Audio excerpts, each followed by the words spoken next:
All right, good morning. Welcome to the 2024 Oceania, ITTF-Oceania Senior Table Tennis Championships. Here live at the Auckland Table Tennis Association in New Zealand. I'm Matt Hetherington, hanging out by myself this morning. But we're kicking off with a lot of doubles across the day today. So the majority of the doubles will be played, at least the early rounds today. And we're starting off here on table one with Australia and New Zealand playing off in the under 21 women's doubles quarterfinal. And that's between Yi-Jen Xu and Hannah Go representing Australia, and Yelena Yi and Anya Chen in the navy blue representing New Zealand.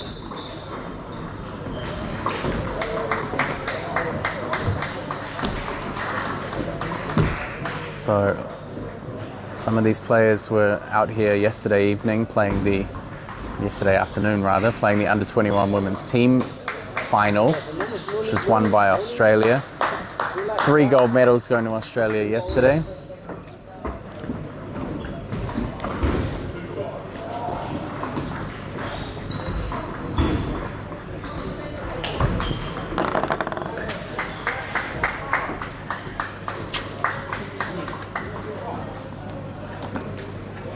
Yelena Yi and Anya Chen both competing in the under 21 women's team final. And also Hannah Go. So she has 1 gold medal in the bag already.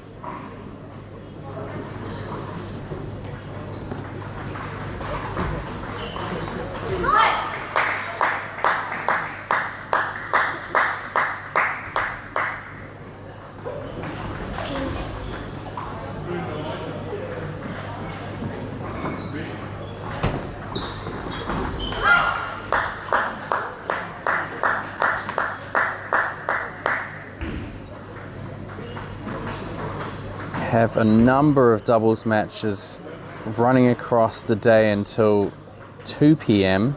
Go all the way through to the under 21 doubles finals. And then this evening will be the final matches of the men's team event. We'll see Australia and New Zealand compete for the gold, and New Caledonia and Fiji will play off for the 3rd, 4th spot. Right now this Australian pair looking to take command here in the first game.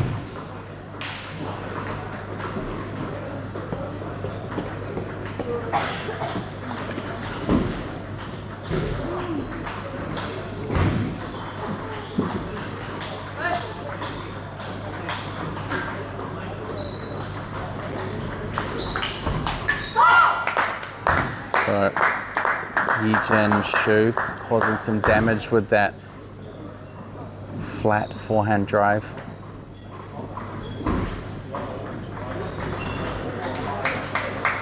I think one of the big factors that really showed yesterday between Australia and New Zealand in the under 21s was just the spin control in the rallies, especially the first opening ball.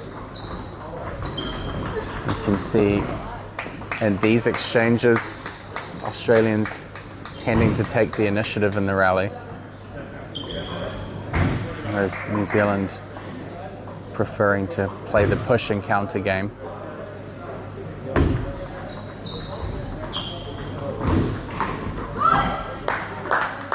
So, very few errors from Australia on the first opening.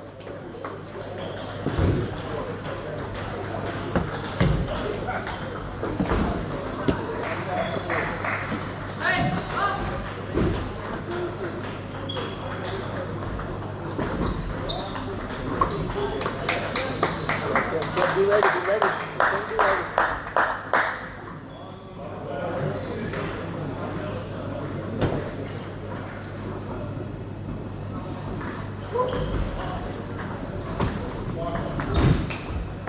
And Yelena Yi making the first loop there off the corner.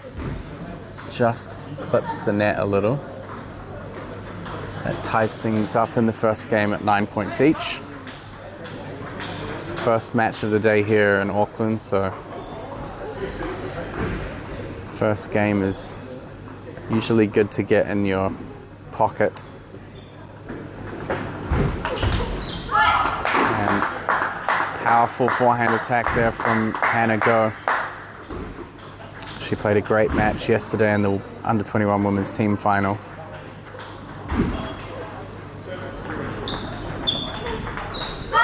Yeah, there's that heavy spin on the first opening. This will likely be a big focus for the Australian pair. I think we're seeing New Zealand tend to play out the long pushing game and pick and choose which ball to open up on, whereas Australia are taking their opportunities a little earlier in the rally.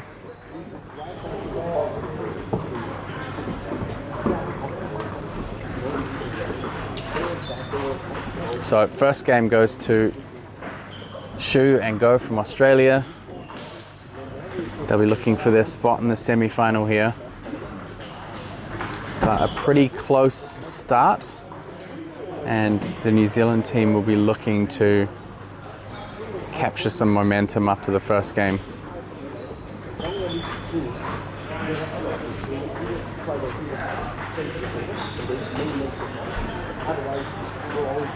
I think one of the keys here for the New Zealand pair is getting into these points, not playing long push too much, not letting their opponents attack first all the time. If they do, they need to be able to handle the topspin. Both pairs spending the full amount of time at the bench with their coaches.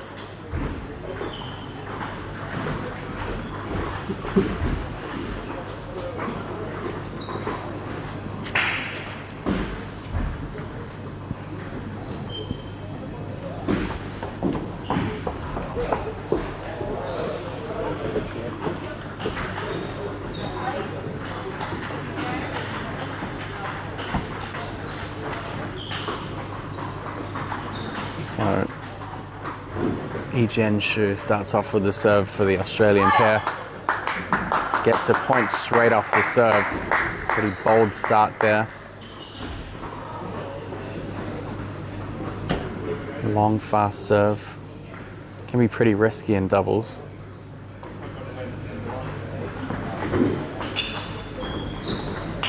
And again, you see the cost to the New Zealand pair of pushing a little bit too frequently.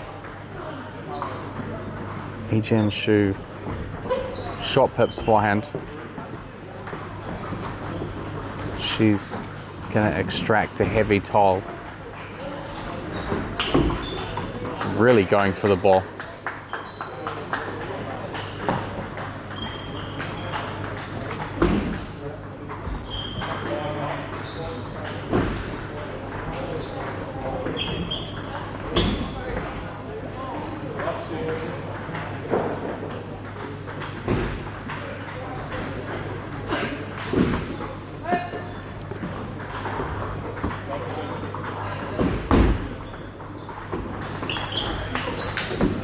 It's a better play from the New Zealand pair. They have got to take those opportunities when the ball's played long. Get that first loop in play.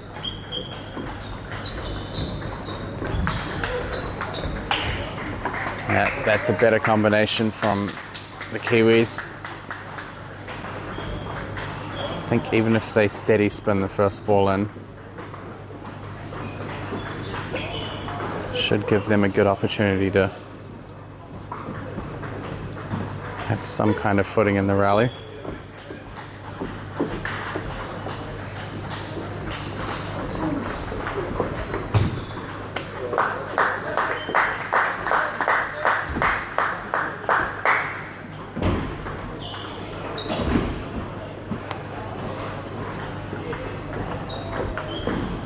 Yeah, great shot down the line from Yelena Yi. Just solid first openings, simple placement. Execution of these shots makes all the difference.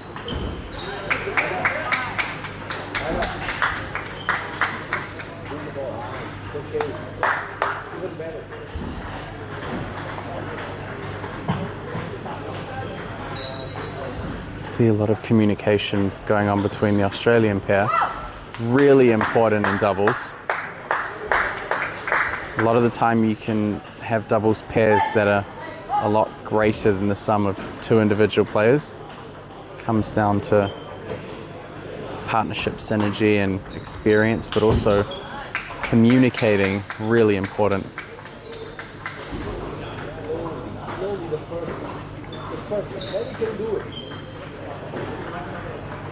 Looks like Australian pair need to dial down a little bit on the first attack.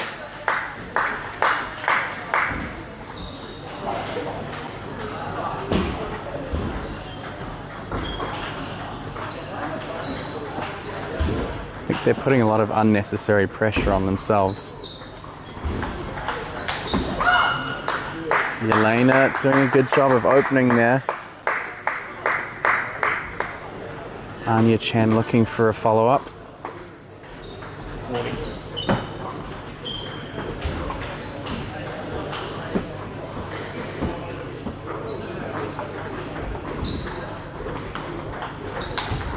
Yeah, this time she gets it.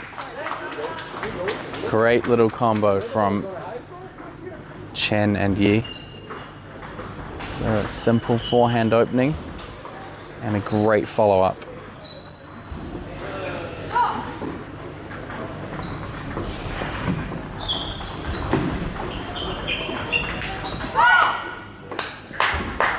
Nice adjustment there from Hannah Go, just steadying up.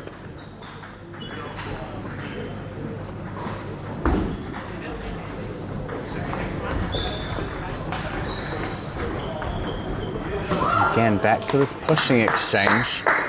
New Zealand don't want to get stuck in those rallies. Got to take the initiative. 9-7 for Australia. Already the first game in the bag.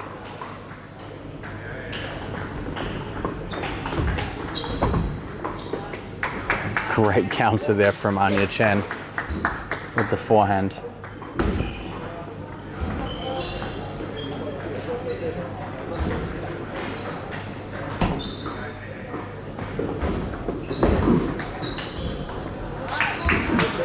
And New Zealand do a catch up here. Another close game between these two pairs.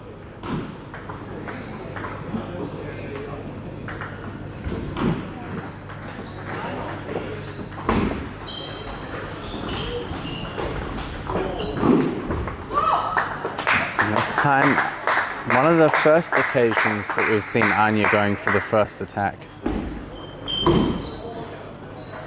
Australia did a great job of driving that ball wide.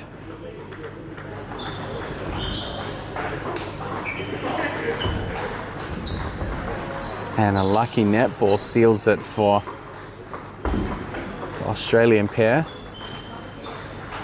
Taking a 2-0 lead here in this under 21 women's doubles quarterfinal.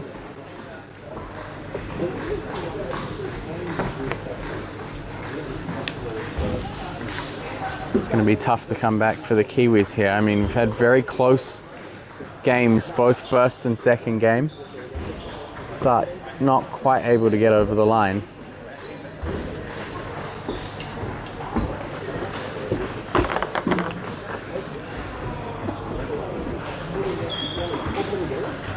We'll see what they can come back with strategy-wise coming into the third game. I think it would only take a couple of adjustments here and there, but I do think we'll see the Australian players change things up a little.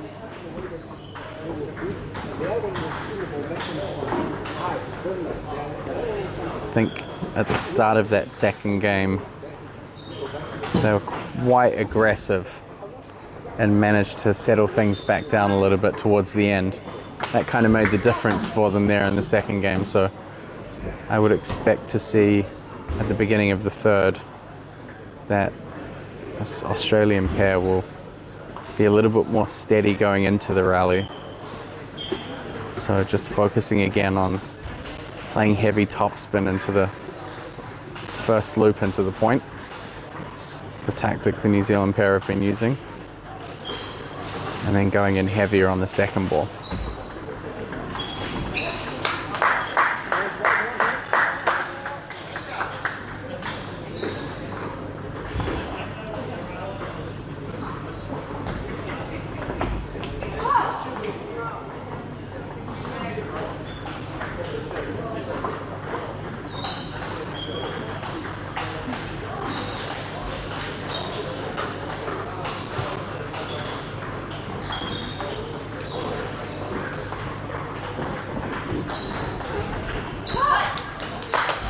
Yep, there's the slow spin from Australian pair.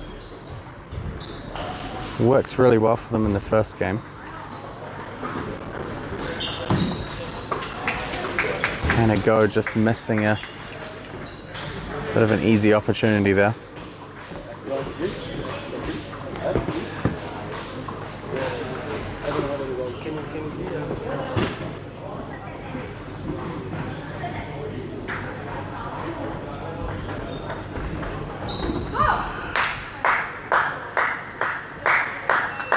Some errors starting to creep in for the New Zealand pair.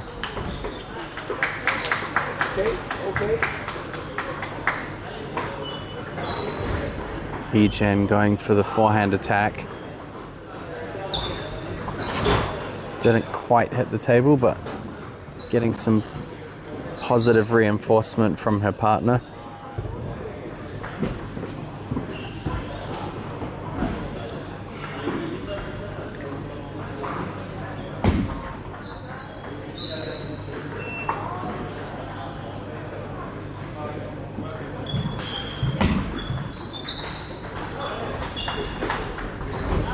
And you can see the New Zealand team, even though they are pushing a lot, they're really trying to pressure that backhand corner of the Aussie pair.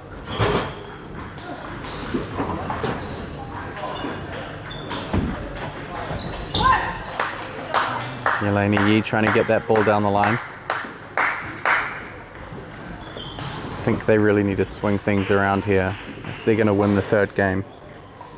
They've kind of been trailing by a 2-point buffer so far. Great control there.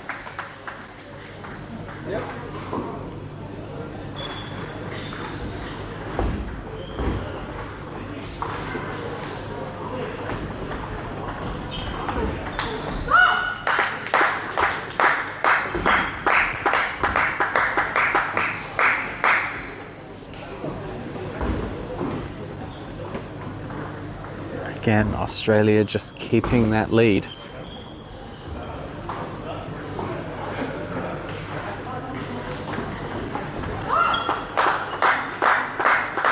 And Shu with that long, fast backhand serve.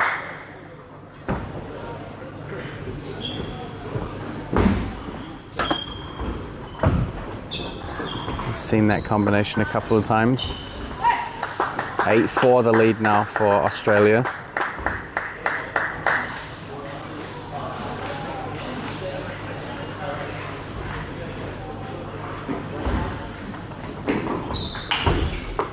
And a brilliant shot there from Egen Shu. Gets a lot of power on that forehand.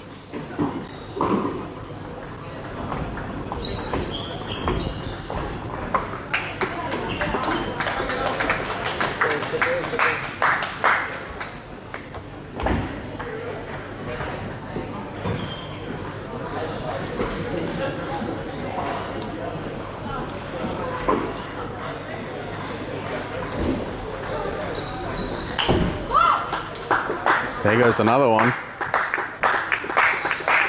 Making a pretty good impression at the end of the third. 10-5 here. 5 match points for Hannah Go and Ijen Shu to move on to the semi-final of the under 21 women's doubles.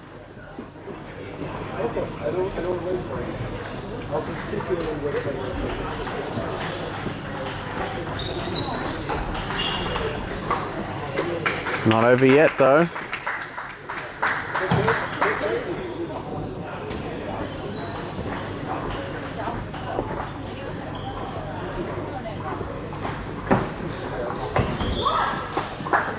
And Chen sends the ball long.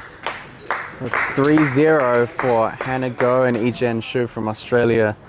And they advance to the semi-final of the under 21 women's doubles at the conclusion of today's first match here at the Auckland Table Tennis Stadium. We're in Epsom, Auckland, New Zealand for the 2024 ITTF-Oceania Table Tennis Championships.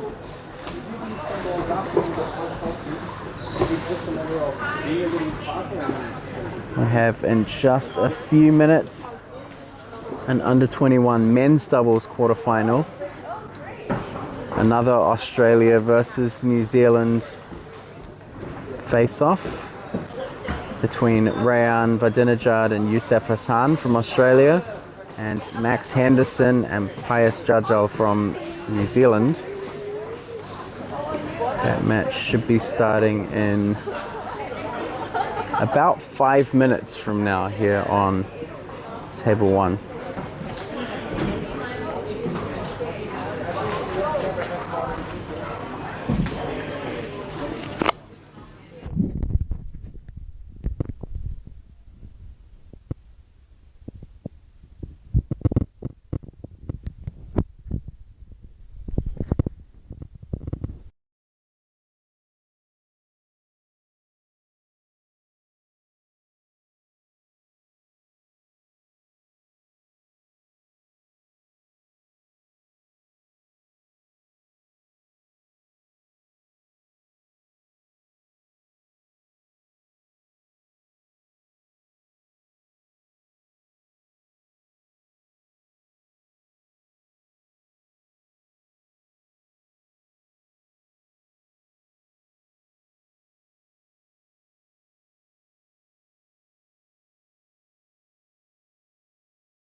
table 1 to start this under 21 men's doubles quarterfinal. It's another Australia versus New Zealand matchup. 3 of these players were out here last night for the under 21 men's team final. First match out here for Pius.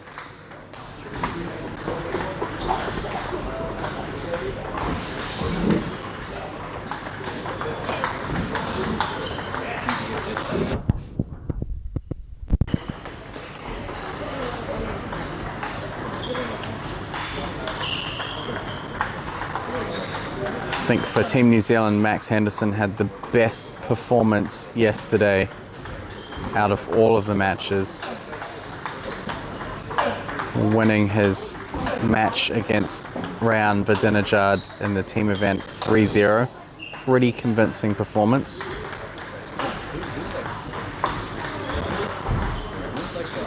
Should be an interesting style matchup. Pius Jajal from New Zealand, left-handed, really good control player. So not a bad guy to have in your corner in a doubles match. A lot of the time it's good to have one player who can kind of anchor the team. And placement's so crucial in doubles. So left-hander with the control and the angles.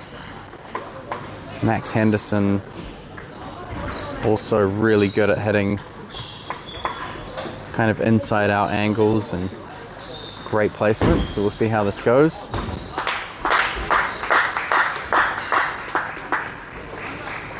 Youssef Hassan yesterday played some really great matches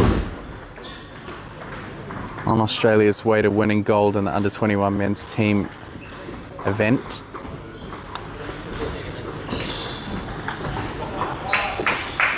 This time Henderson lands it.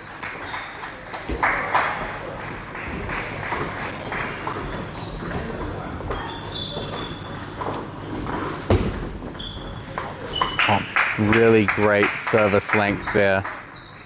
You could see Youssef Hassan just waiting for that opportunity to attack.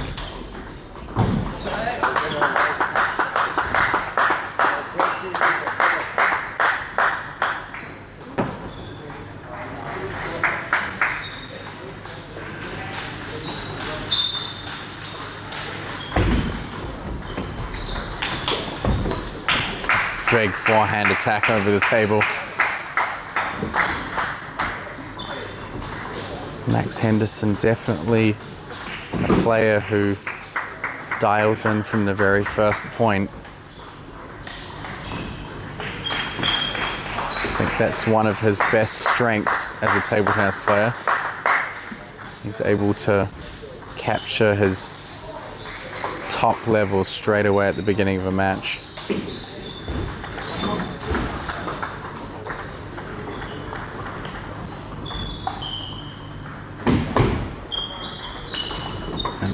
Vidinejad trying to keep the serve receive short.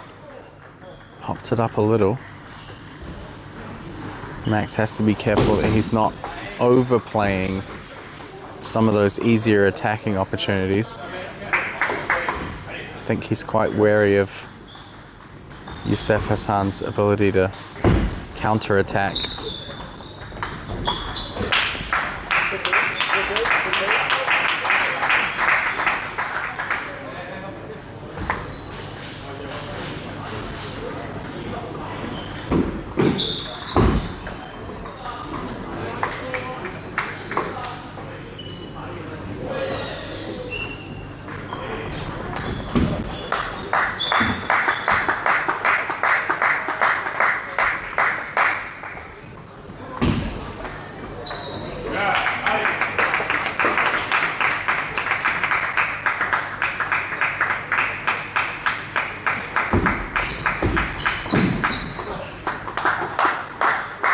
Australia off to a good start here in the first.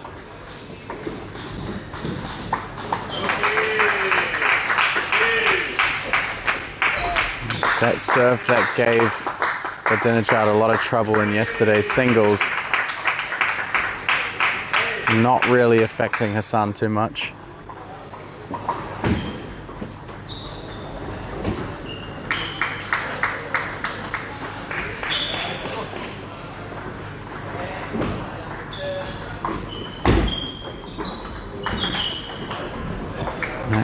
Great control and placement from Max Henderson.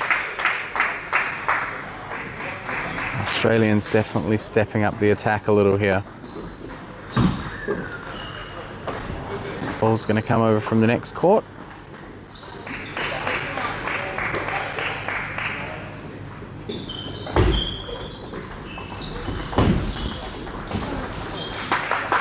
Henderson with a good half-long opening.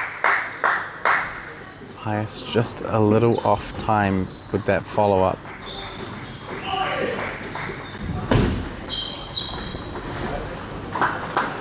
So 5 game points for the Australian pair.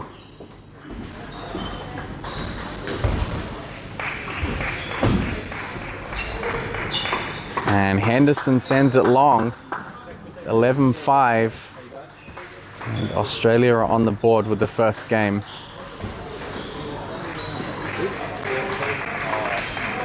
Both of these pairs looking for a place in the under-21 men's doubles semi-final.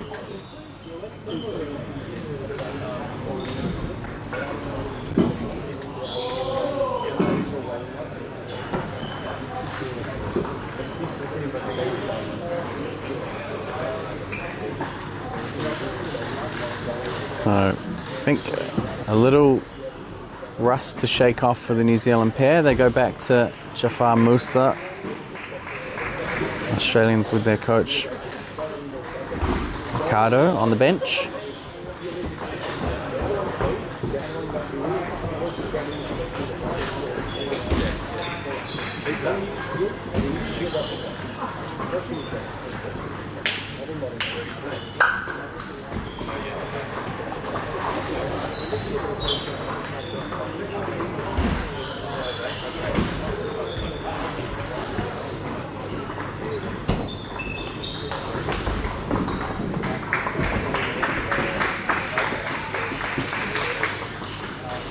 Back to the table. New Zealand pair definitely have some work to do here in the second game. Of course, it's doubles, so serve and receive combinations switch.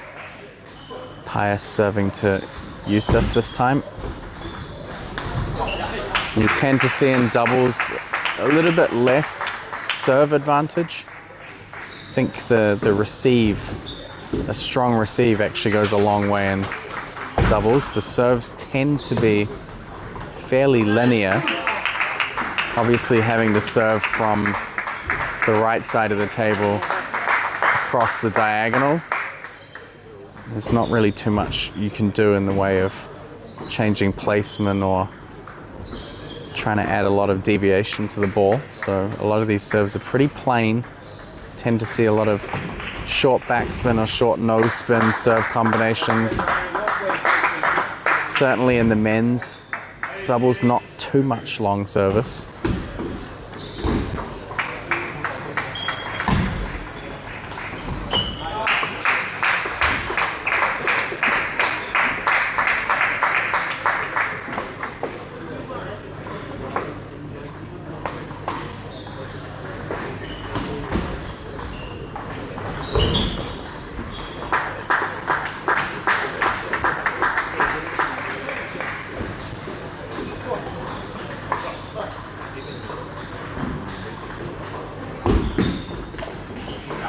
These players really looking for their chances to backhand flick.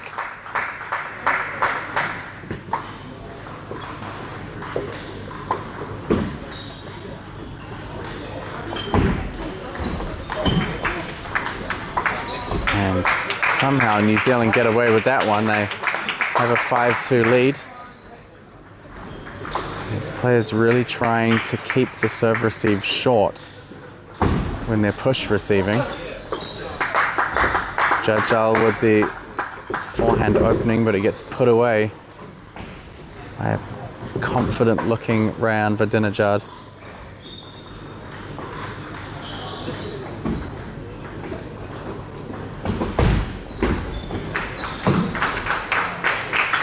again, these teams trying really hard to focus on short play, keeping things tight to the net.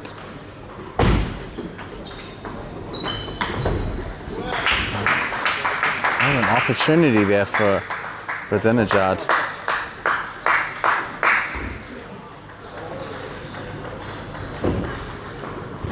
These points can make all the difference. Now New Zealand 7-3 in the lead here in the second.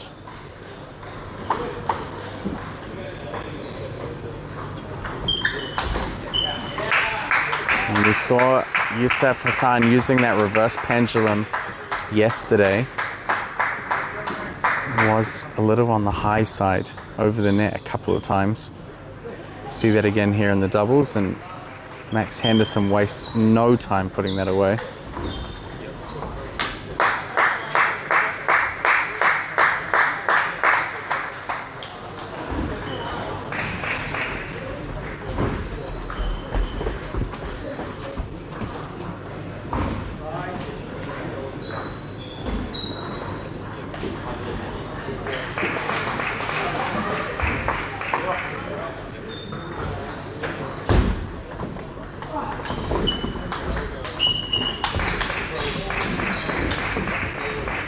Oh, that clips the net and the back edge. Team Australia just managing to stay alive. Backed way off the table there.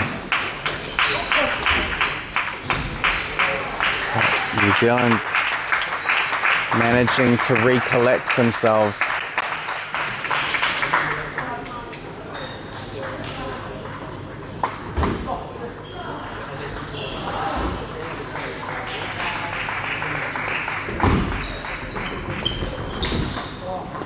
Henderson looking for that space down the line.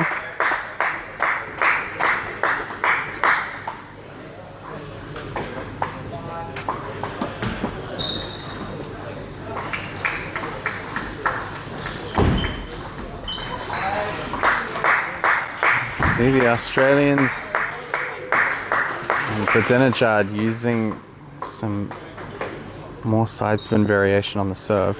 It's making it pretty hard for Pius to keep the ball low on the short receive.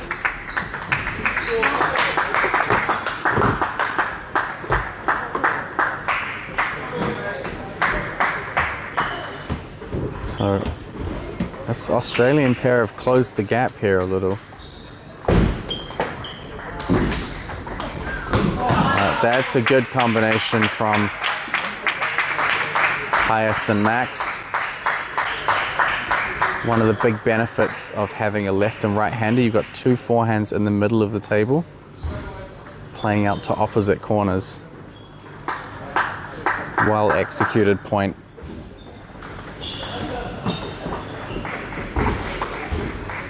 So 2 game points for New Zealand here.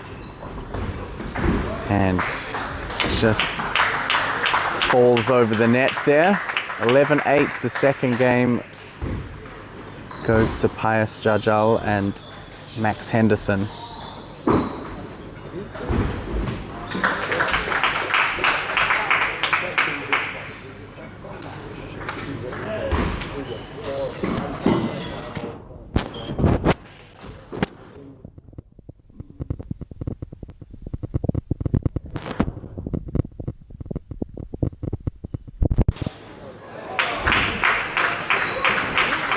So back to the bench for both doubles pairings. Got a handful of men's and women's doubles coming up in the schedule.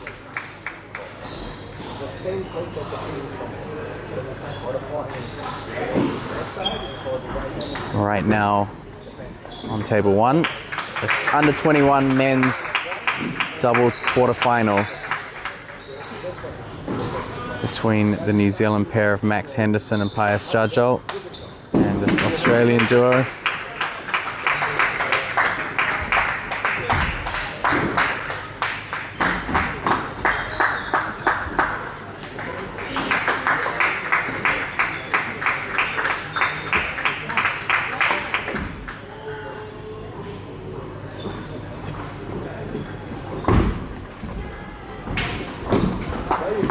And great play there out wide to the forehand of Pius.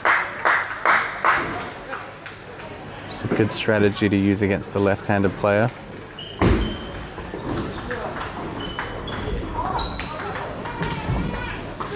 Henderson really slowing the ball down.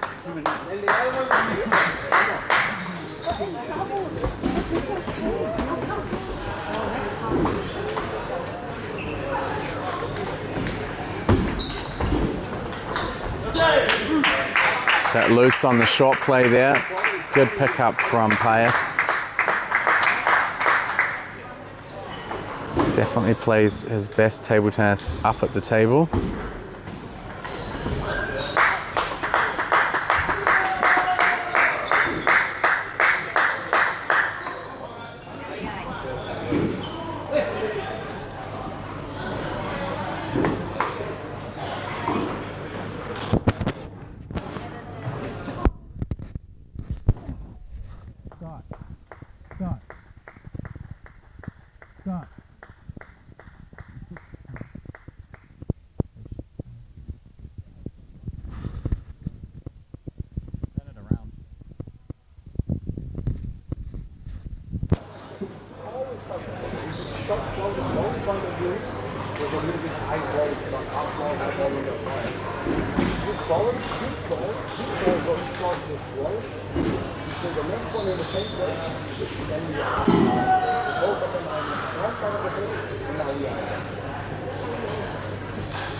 So both coaches really giving some very detailed and very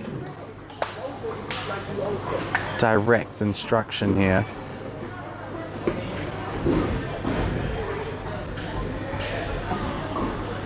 It's a good start here in the third game for Hassan and Vidinejad. 4-1 in the lead.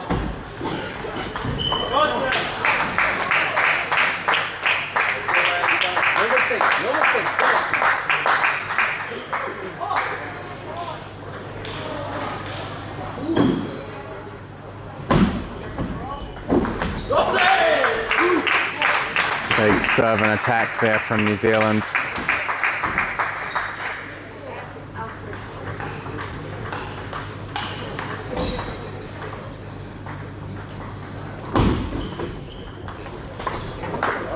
Max Henderson definitely carrying the mantle of being the aggressor.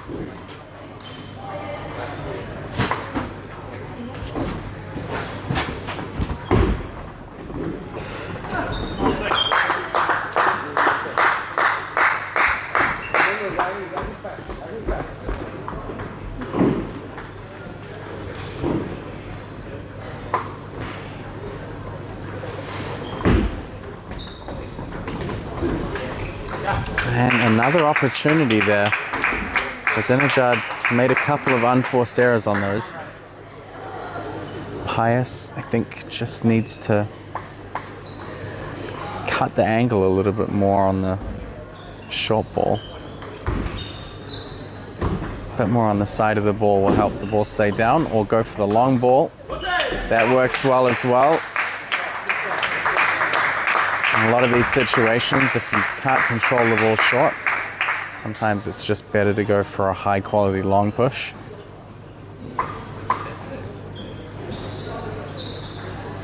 So after the timeout, New Zealand have really pushed their way back here. Solid placement there from Hassan right into the crossover of Pius.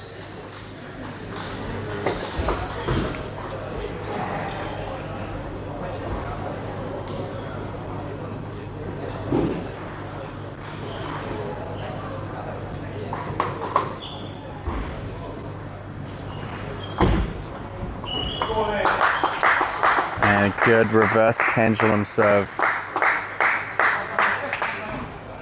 from Youssef. Is he going to go for it again? He is. Vidinejad covered really well, but Max Henderson, solid forehand counter.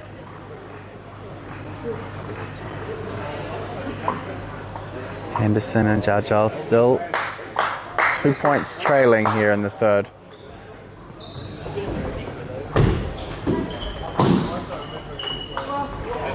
And Jajal just not quite clearing enough space there. Certainly had the opportunity lined up. And that's a little bit mishit off the racket, but intent was definitely there. 4 game points for Australia.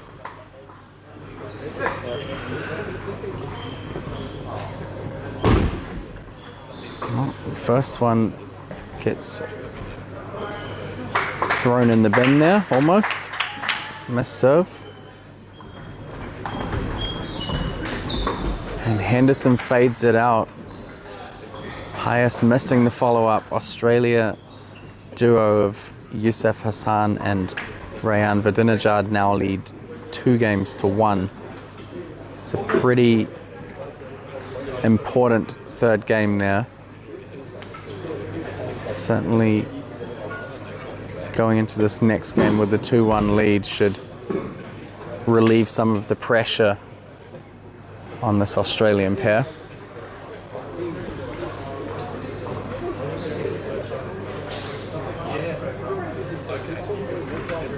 I think the short play has really been a big factor here in the match.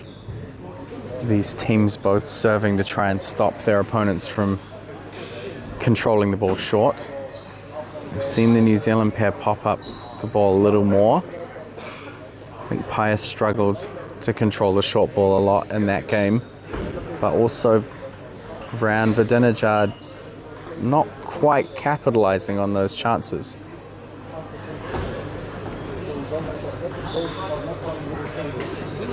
So certainly he's going to have to take some more care to make sure he lands those opportunities.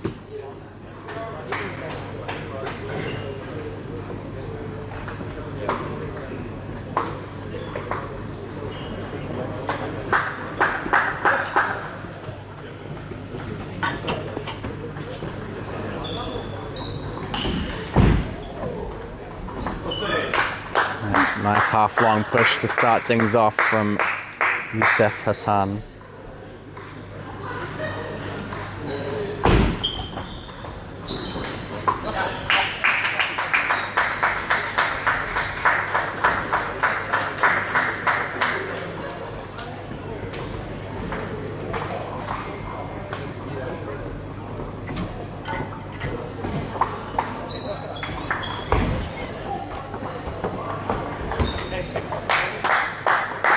Henderson looking for the backhand flick.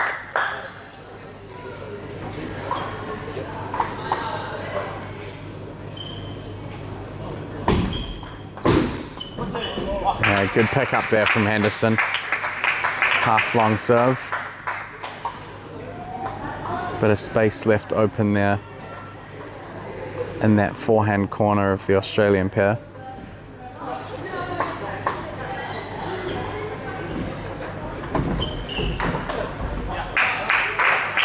Clips the net, but good serve and set up there.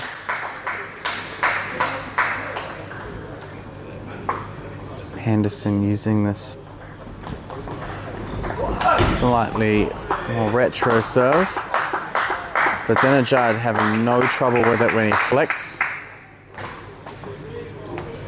Just played a couple of great backhand flicks against that serve.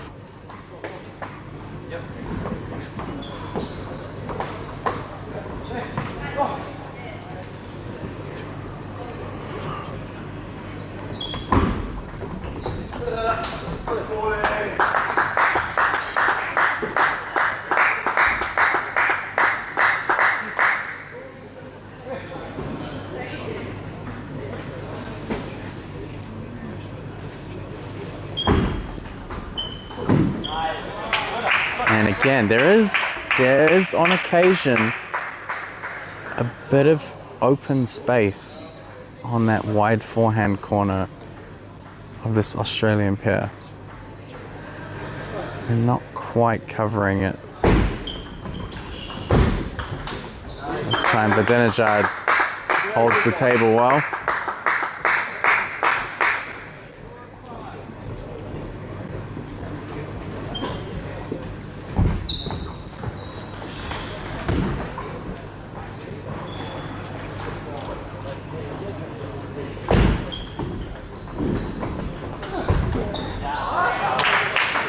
Pius makes the forehand, takes the initiative. New Zealand pair tied at 5 each.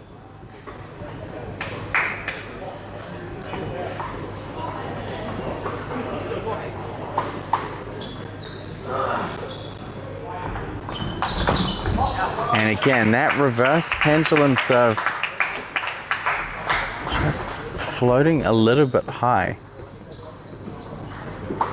It's the second time we've seen Max Henderson really punish him for that choice of serve, but backspin variation holds.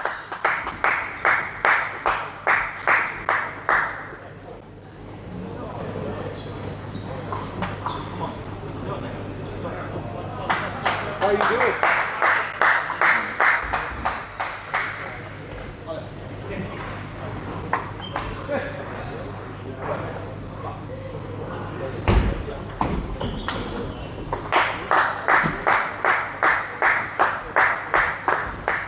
Got to execute those setups, especially at this point of the match. The unforced error is kind of trading back and forth here.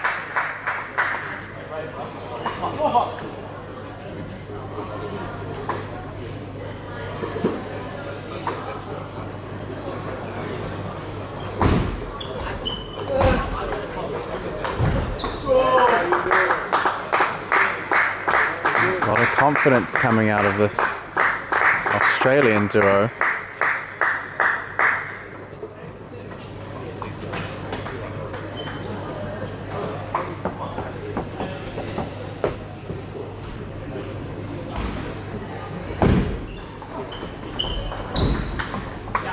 And great job by Pius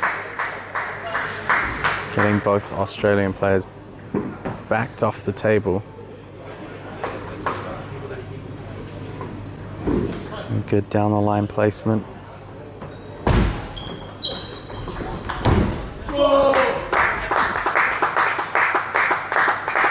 Any chance the New Zealand pair have played a little too soft, playing with two big hitters here from the Australian under-21 men's team.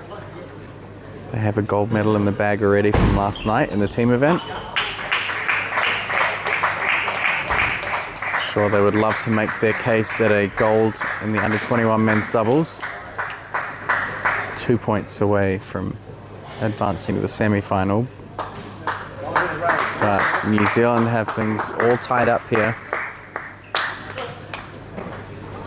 See if they can push this match into the fifth.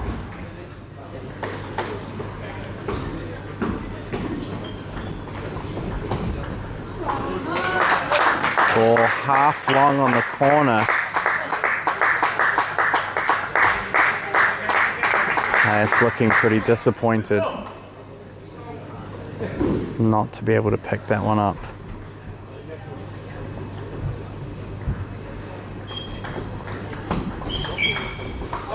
And a little fade there from Henderson, but a good pickup from Vidinejad.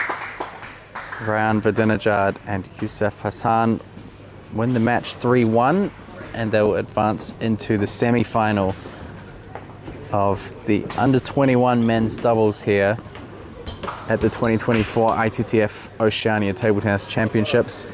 We're at the Auckland Table Tennis Stadium in New Zealand. We'll have another match coming up right after this, and it is a men's doubles quarterfinal. So we'll have that in just a minute.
Well, time for our first round of Men's doubles quarterfinals here on table 1.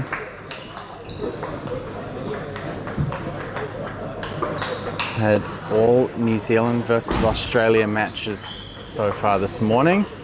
This one is between New Zealand and New Caledonia. Dean Shu and Timothy Choi in the black for New Zealand. Playing off against Jeremy Day and Jerome Morisseau from New Caledonia in the blue.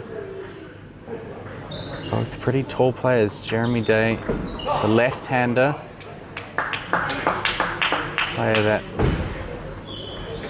certainly is in a bit of a leadership role for the New Caledonian team and has caused plenty of problems for some of the higher ranked players from New Zealand and Australia over the years.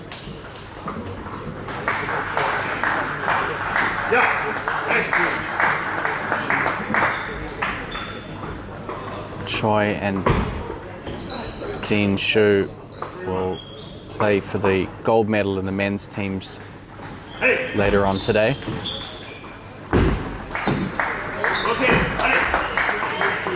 Morisseau pretty pumped up here, starting out in this first game.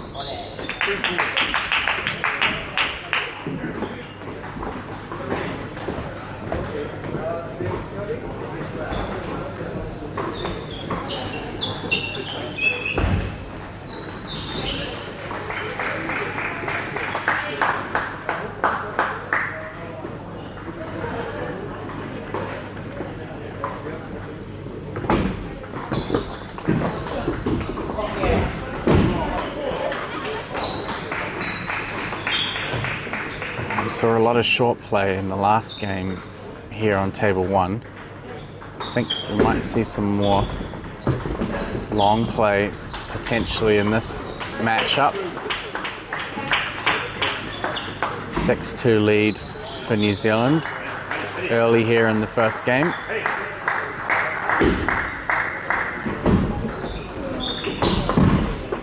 Morisseau winding up for the big forehand counter. See him play some pretty big shots in the men's team event yesterday.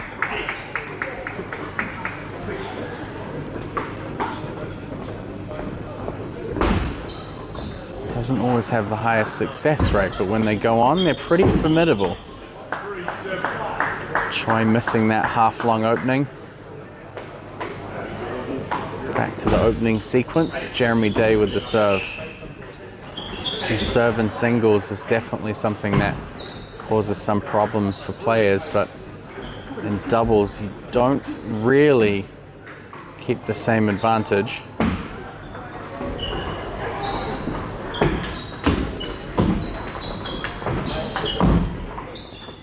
Ball goes straight down the line.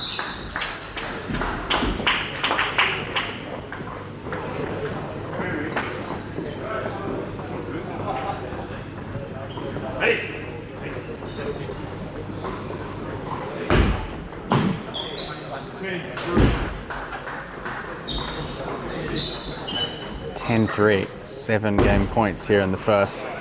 Heavy backspin serves.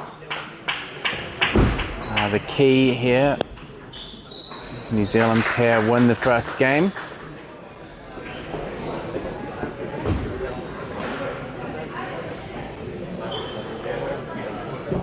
So a lot of the play close to the net going in favour of this New Zealand pair of Timothy Choi and Dean Shu. I think the New Caledonians tend to be more comfortable in an open rally,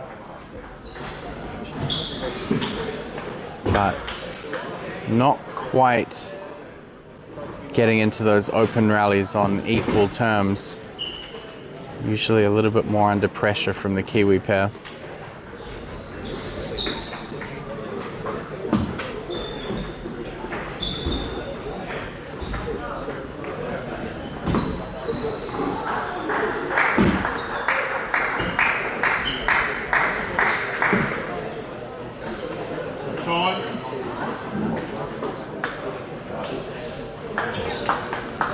New Caledonia coming back to the table.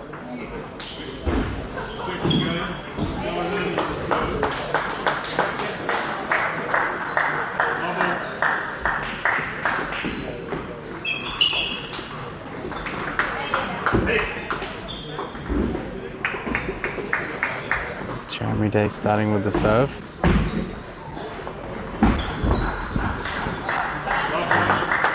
Choi stepping around for the attack, but ball was a little shorter than he was expecting. Managed to put in a reasonably good drop.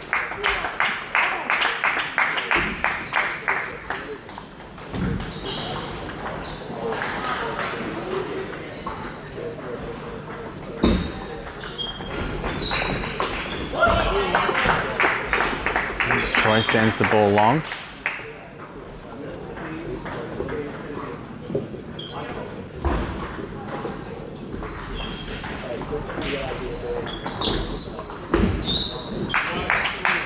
A lot of changes in placement with those forehand flicks from both New Zealand players, really keeping the New Caledonian pair off balance and out of position.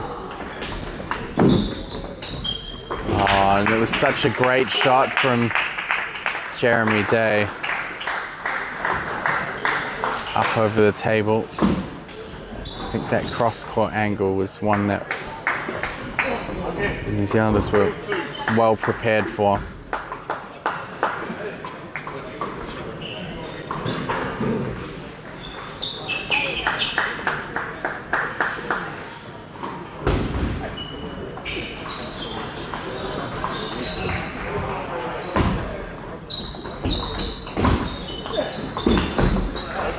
What a shot by Jeremy Day.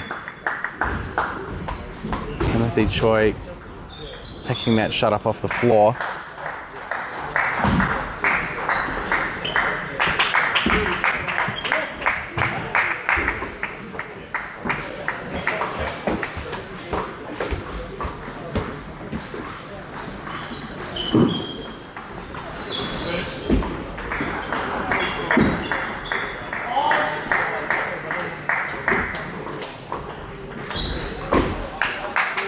Solid backhand flick from Dean Shu. I think the New Zealanders on serve receive, I'd say it's been about 80% in their favour. No fooling Dean Shu with the long serve. 7-3 lead. Dean Shu serving.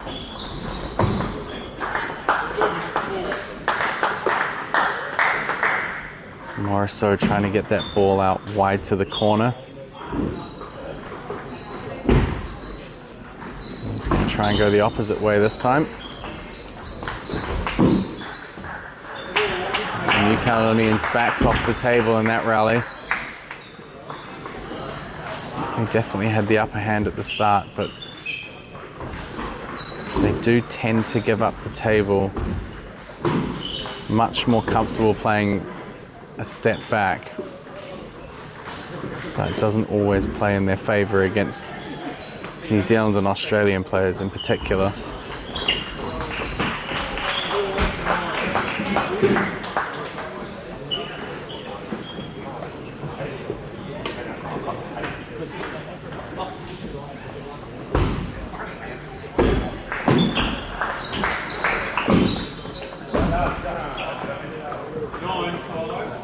Good pick up there from New Caledonian players. This time Timothy Choi forced to try and play a big shot from the back barriers.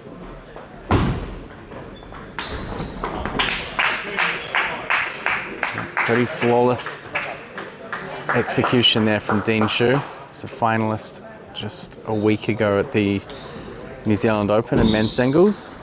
Last year's champion, and fades it out to give New Zealand pair a 2-0 lead here.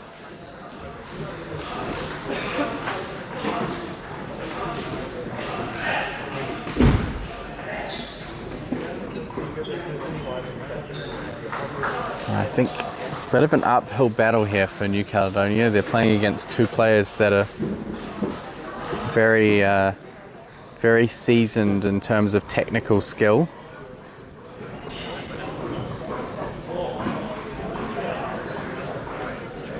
think drifting back from the table, even though it's their comfort zone, is probably not going to go in their favor in most of the points. So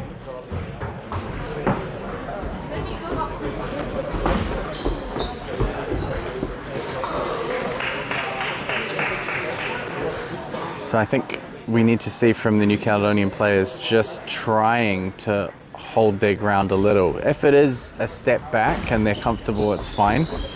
But they just have to hold the ground that they're comfortable playing in.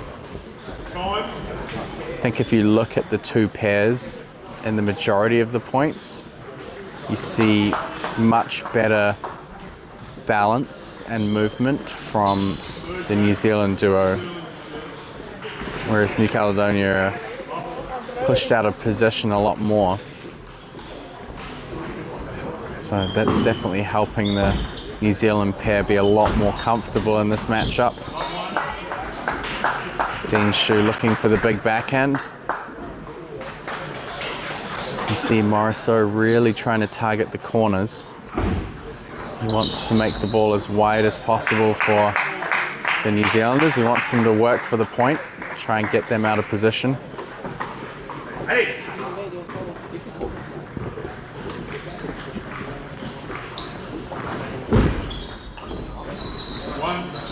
Opportunity there for Jerome Morisot.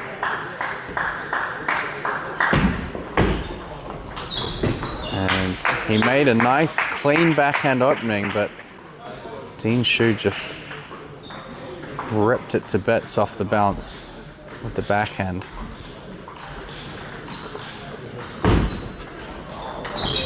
And another big backhand there.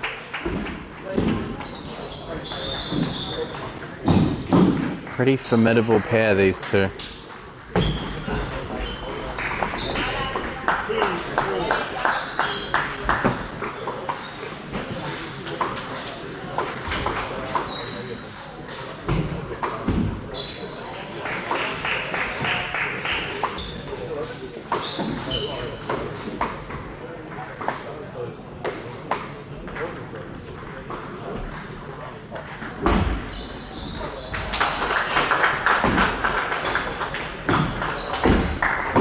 This time Choi puts it away. Again, New Caledonia really backed up there. They need to press forward and put some pressure on the table. Jeremy Day's quite good at that hooking forehand from below the table, even when he is pushed back. And again, New Zealand really utilizing those flicks on the serve receive. And Jeremy taking some notes there. Throws the challenge back at the New Zealanders.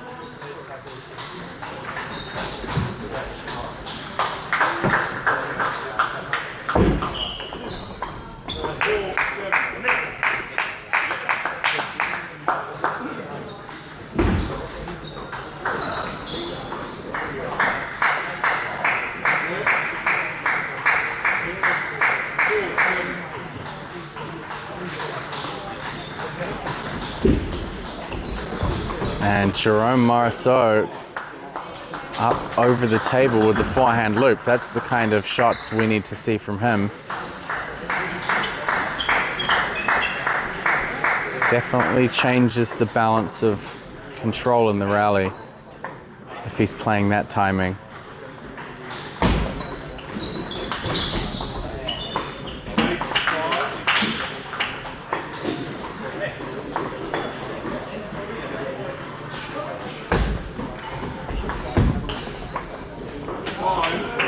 Heavy rotation from Dean Shu. Jeremy Day going for the counter. Almost landed. I think the ball dropped a little too much.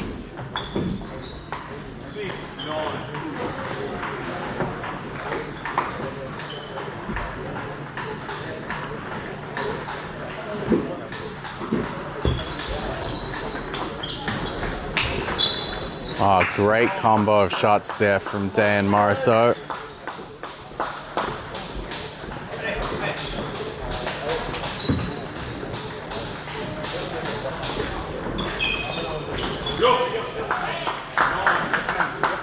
Gap closes to 1.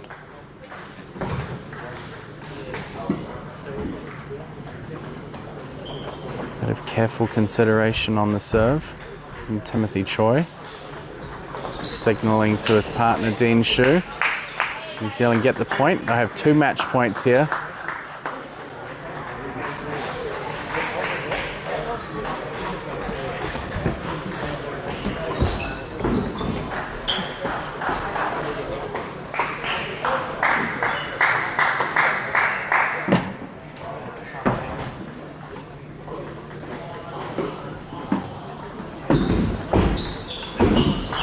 And a wide push gets the job done. New Zealand pair of Timothy Choi and Dean Shu, 3-0 win over Jerome Morrisseau and Jeremy Day from New Caledonia. Pretty good effort from the New Caledonians in the third, but I think just technical ability shone through. And the New Zealanders will head into the semi-final. Got more doubles on the way. You get a nice break from having to listen to me.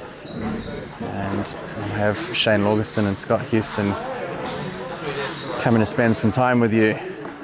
But stay tuned, more doubles in just a few minutes.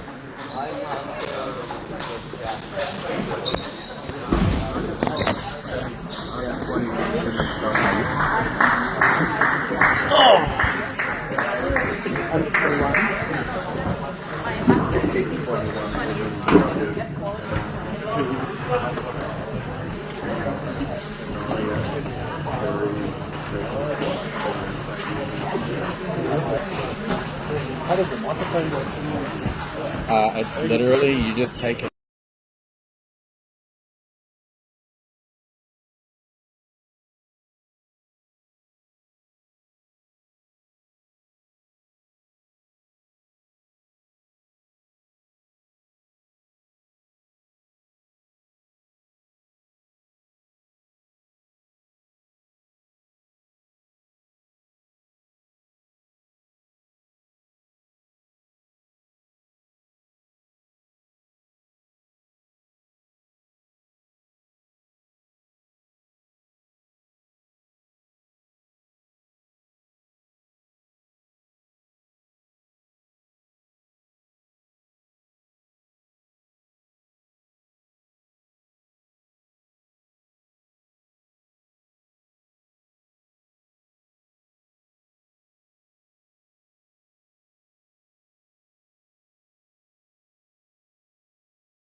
welcome back here to the 2024 ITTF-Oceania Championships at Auckland Table Tennis Association. My name is Scott Houston and I'll take you through the next couple of matches.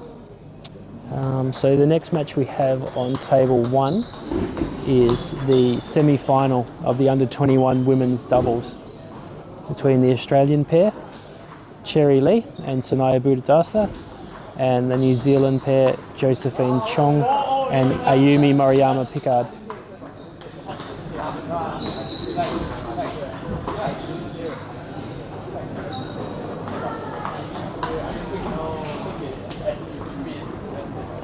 This looks set to be quite a close contest on paper. Be interesting to see how the match plays out.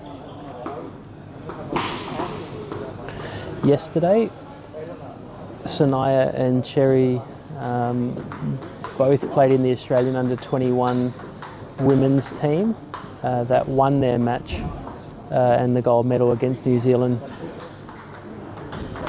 including against Ayumi Moriyama Pickard played in that match too. So the Kiwis will be looking to get one back on their Aussie opponents.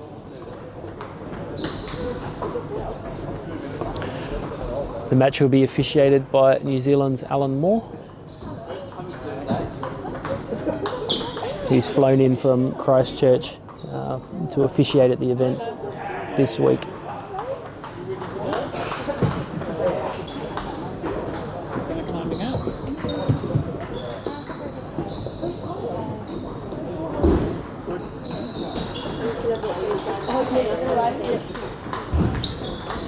Just finishing off the warm-up here and the match will start quite soon.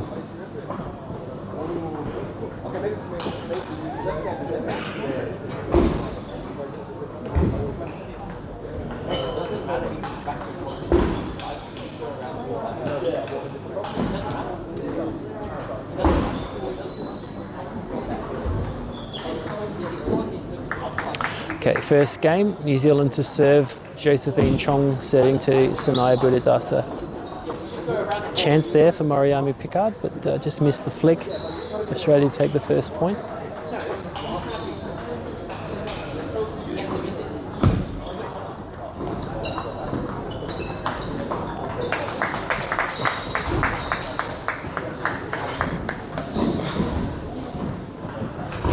Interestingly, the two Australian girls are both from Melbourne and both coming from the Loops Table Tennis Club. They've produced quite a number of international players over the years, with Cherry and Sanaya being the latest two of those, doing a good job.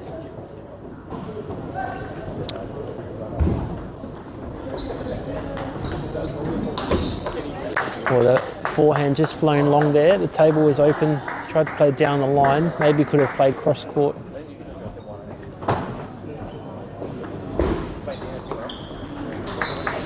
Forehand push just dropped into the net there.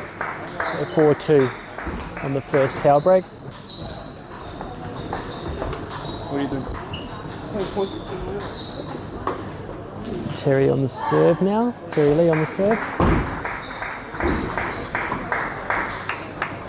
Nice forehand, finishing the point by Sanaya. Cherry Lee playing with smooth rubber on her forehand and short pimpled rubber on her backhand. It's offering a little bit of variety and suits her game style quite well.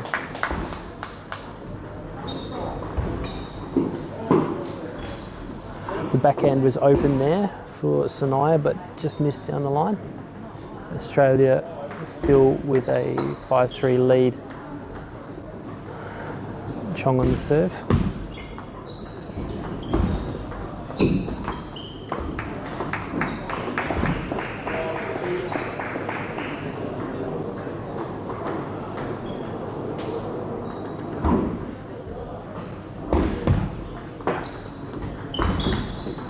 Strong forehand from Cherry, she saw the opening.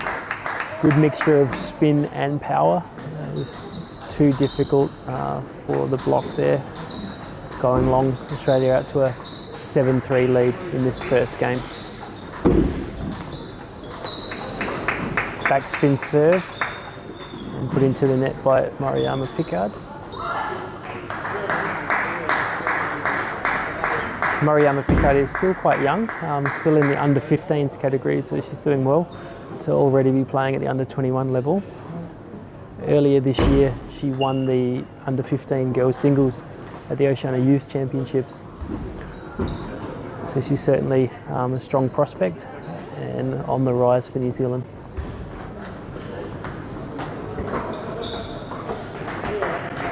(4-8).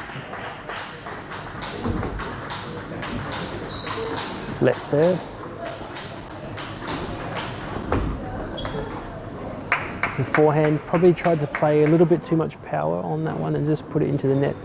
Perhaps needed a bit more spin, lift the ball up a bit higher. And same again there, same mistake. Although Cherry Lee did play it with her short pivot backhand, so maybe didn't quite change up her technique enough to overcome that. Let's serve. You'll know that Cherry Lee quite often will serve with quite a high toss. Not that common in the women's game. Adds a bit of variety, and her serve is one of her strengths. 5 game points for the Australians.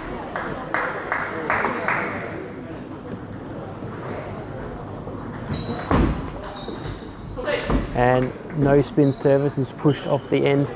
Australia take the first game, 11 points to 5 in this under 21 women's doubles semi-final.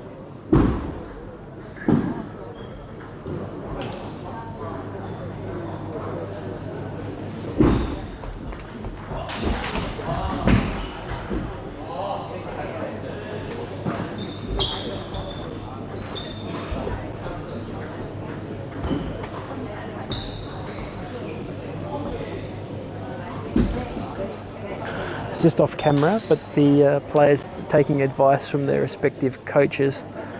For Australia, we've got Hongbo Liang, who's been involved with the national program for the last few years in Australia, and New Zealand has been coached by Hyoju Lee.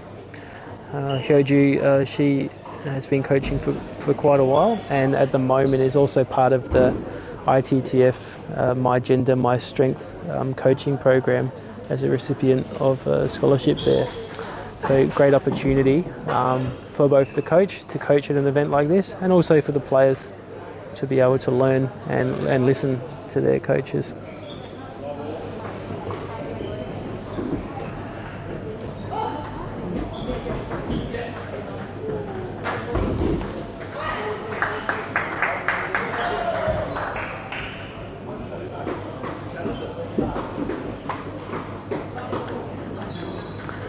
Second game, Australia to serve, heavy backspin, probably aided by the high toss serve that we were talking about earlier, does give the opportunity to get more spin. Though on this occasion, just slightly missed the timing, and it's a fault. 1 apiece. Mariama Pickard to serve. Very nice play from Sanaya. That serve just drifted slightly long, and Budadasa took full advantage. Heavy topspin ball, nice and wide, unreturnable.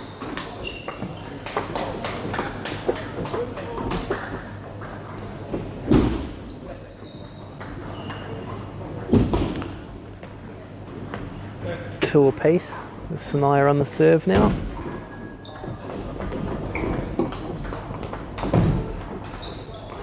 Oh, just a bit of luck there for the Australians, taking the net. Still landing in. Budadasa on the serve now. She also earlier in the year, let's serve. Earlier in the year, she took the crown at the Oceania Youth Championships under 19 girls singles. Tremendous performance on that day in Melbourne. It was a hotly contested event, and she managed to come through to claim a gold medal there. It's her last year in juniors actually. So I know her and her family were very happy that she could claim that title in her last year as a junior.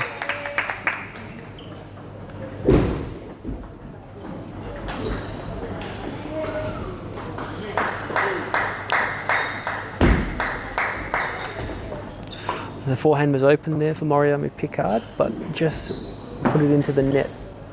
Perhaps needed a little bit more spin.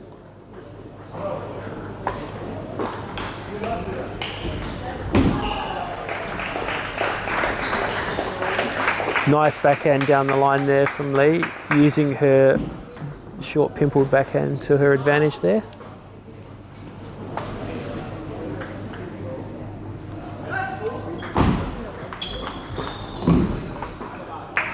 Unlucky there for the Kiwis. Mariana Pickard had the strong forehand flick, set up the point, and it just clipped the net when Josephine Chong tried to finish it.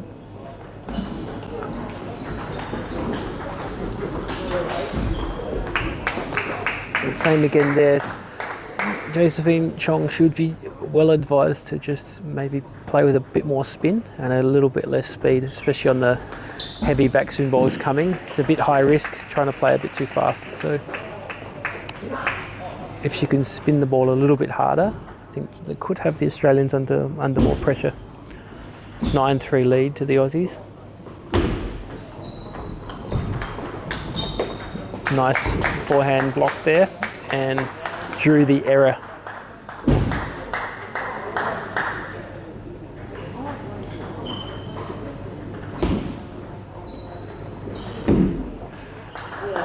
Let service, 9-4.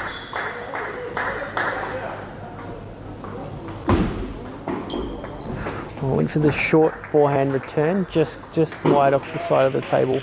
Perhaps a little bit unlucky there.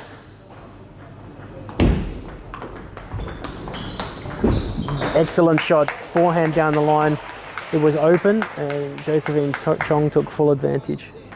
Nice shot to keep the Kiwis in the game, albeit there's 5 game points to the Australians. Oh, top edge forehand topspin there from Buddhadasa. 10-6. Let's see if Cherry Lee goes for the high toss serve again. Looks like it will be a short backspin from the signal given by Buddhadasa. And nice combination there.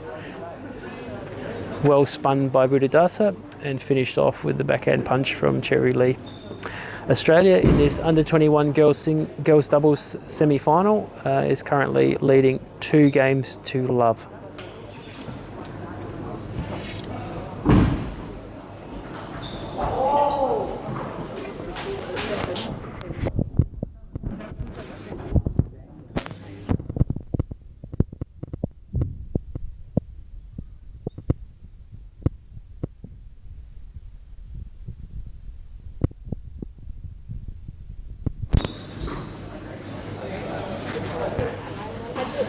In the other under-21 girls doubles semi-final, it's on the second table, probably a little bit out of shot.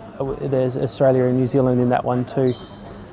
So it's Hannah Goh and Ijin Su from Australia against Lisa Gear and Jocelyn Lamb from New Zealand. At the moment, the Australian duo also in that game is leading 2 games to love. They've just started the 3rd game. All right, back to action here. Australia 2-love leading. We'll be looking to try and close it out. And obviously the Kiwis need to fight back here if they're to stay in this game.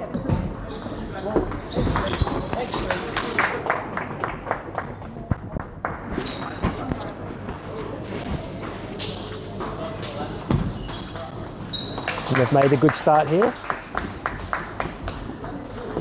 Taking the first 2 points. Buddhadasa serving, love 2 down.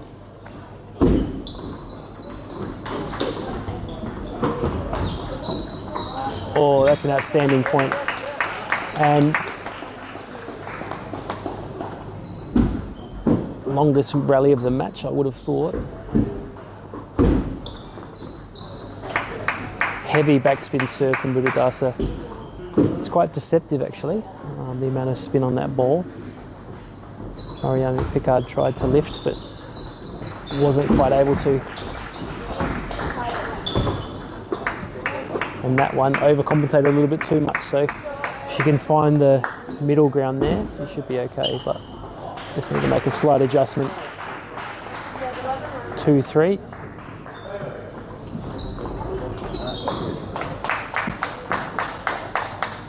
The backhand topspin from Budadasa just slightly going long after it caught the top edge of her racket. Lee on the serve.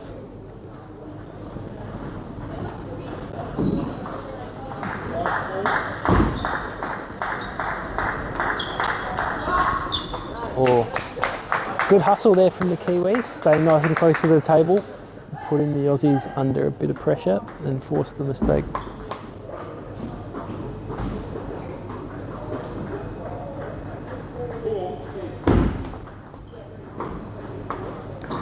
No spin service and push long by Josephine Chong.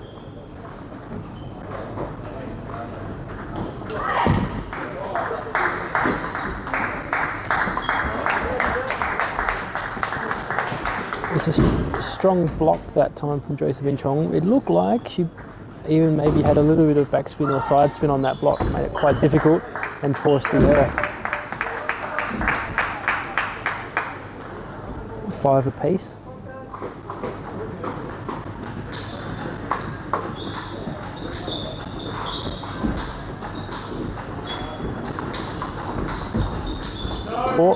Or a little bit of luck for the Kiwis, but they'll take it. From the net onto half an edge, but it all counts. Backhand serve from Budadasa. It's a bit of a change up and forces the error.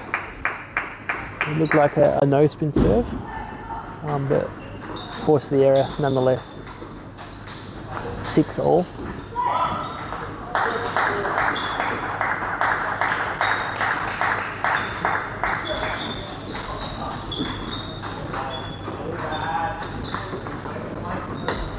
Or unlucky for the Aussies, they'd be disappointed with that. They'd set up the point and couldn't quite capitalise to finish with that forehand just going long there. Change of tactic there. It was a long push that time. The Aussies have been using the short receive quite well. Cherry Lee went for the long push into the backhand and forced the error.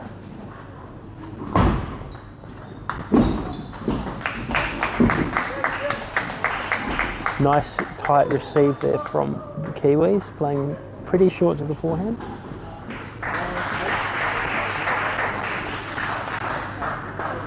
Crucial point here, 7-8 down. And another error forced. New Zealand closing in on this third game to keep their hopes alive. 9-7 leading.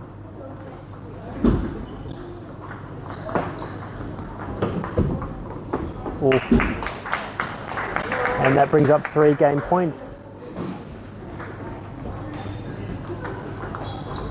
And they have taken it. 11 points to 7 in the third game, bringing it back to a 2-1 lead for Australia in this under-21 women's doubles semi-final.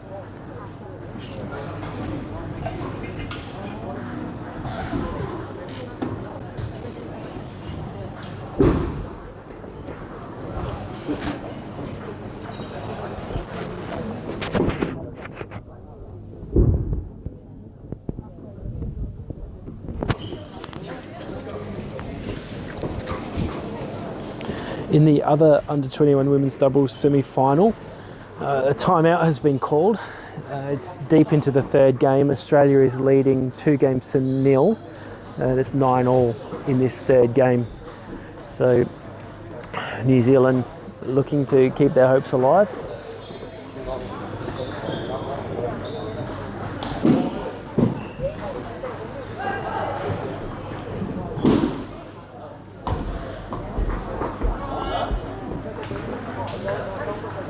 Umpire Alan Moore calls time, and the players returning for the fourth game.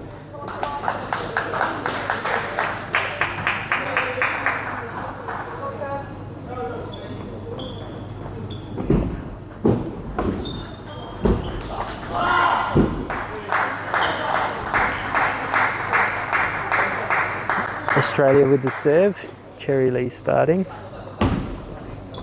heavy backspin serve from down here at courtside. She looked like she had very good connection on that heavy backswing, brushing underneath the ball.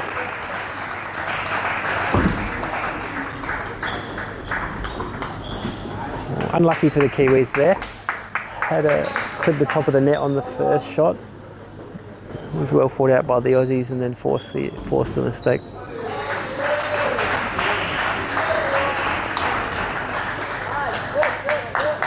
Flat forehand from Mariami Pickard, forced the error from the Aussies.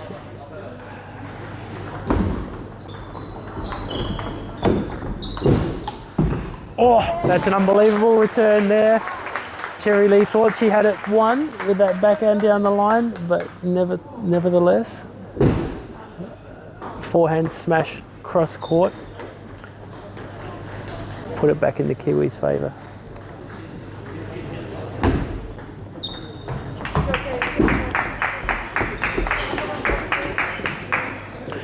Just noting in the other women's doubles semi-final, New Zealand also took the third game to bring it back to 2-1. So that game will move into that match will move into the fourth game. So similar story on both the televised table and the other table. Australia had a 2-0 lead and then it's back to 2-1. However, in this one, Australia is got the early advantage, leading 4-2 in this fourth game. Backhand down the line, just clipped the top of the net. Looked like a good option, but just wasn't quite able to execute.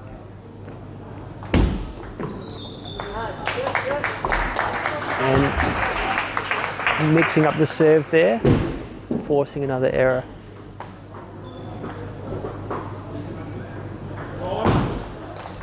Oh, outstanding forehand flick, Mariami Pickard.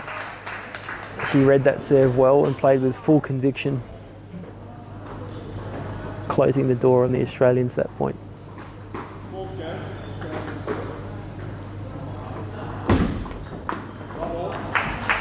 Heavy backspin serve as a mix-up. Interestingly, that looked like a deliberately long heavy backspin serve. It's an unusual tactic, but when used sparingly, it can be a good change-up.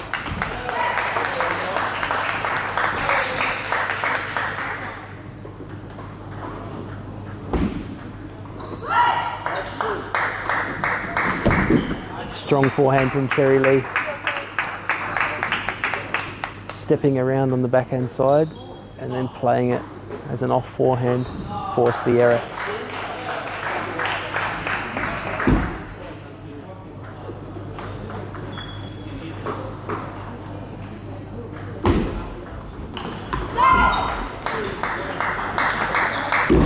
Oh, nearly got the second lob back, but just forced the error. Australia with a slight advantage here, 7-6 in the fourth.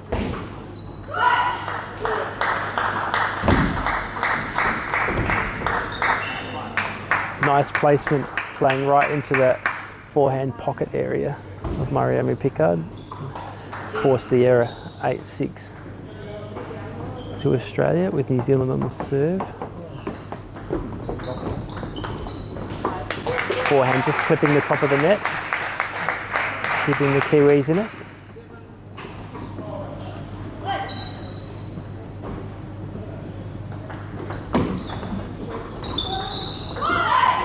Heavy backhand push, forced the error. Cherry Lee on the serve. She's signalled for backspin by the look of it. Let's see. Heavy backspin and forces the error.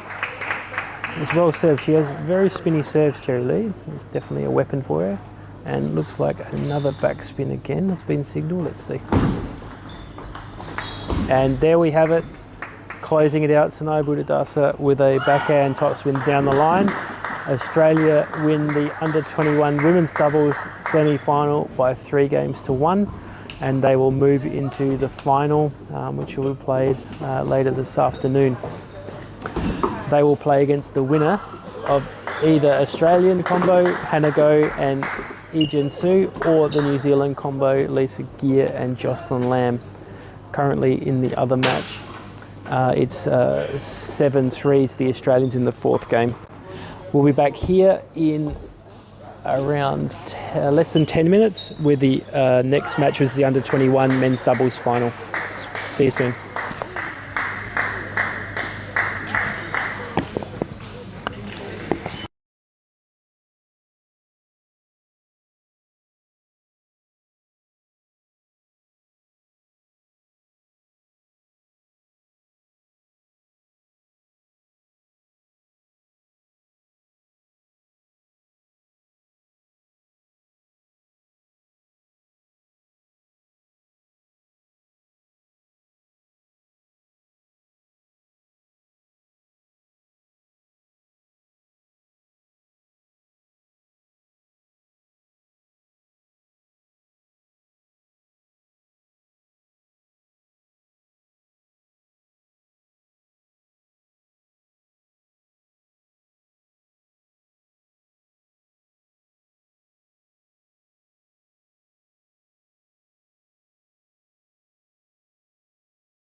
Klar.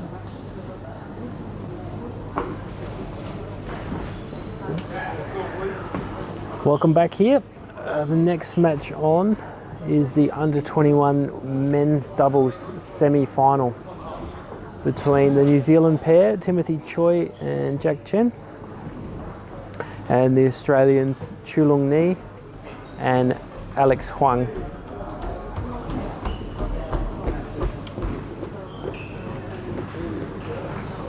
This should be an interesting matchup here because we have contrasting styles and different age range as well.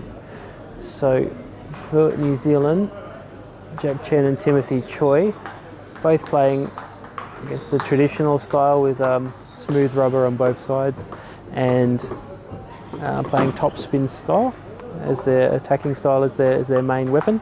Whereas for the Australians, Alex Huang is also like that, but Chulong Ni, he's using long pimple on the backhand side with no sponge, and he likes to employ a lot of backspin on the ball to set up his forehand. So it'll be interesting to see how they gel together as a pair. I don't believe Alex Huang and Chulong would have played as a combination before this event. This is Alex Huang's first time representing Australia on the international stage.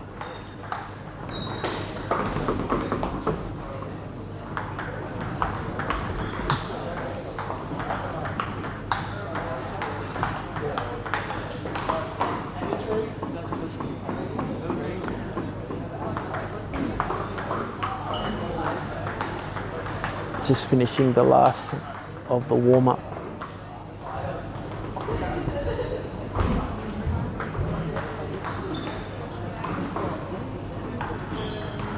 New Zealand serving, Jack Chen to Chulong Ni. Let's see if he plays with his green rubber as the long pimple.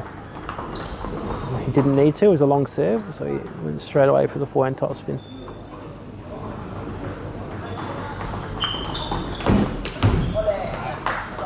Good coverage from Timothy Choi. Alex Huang tried to play perhaps a little bit too fast. Could have had a topspin to the backhand side, might have been better.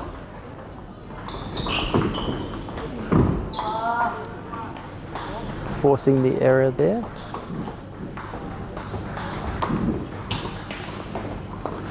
Timothy Choi will be busy today because aside from this under 21 men's doubles event, he's also in the New Zealand men's team, which will play in the men's team final this evening against Australia, 7 o'clock local time.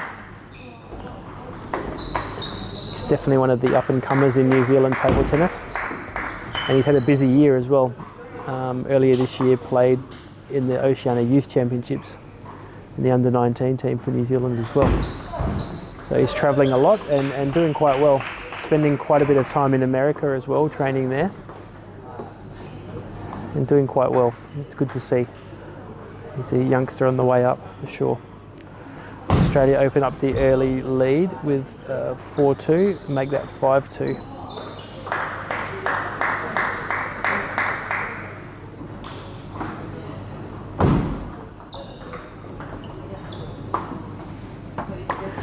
So we'll see here, if the New Zealanders play with topspin against Chulong Ni's long pimple rubber, it'll come back as heavy backspin.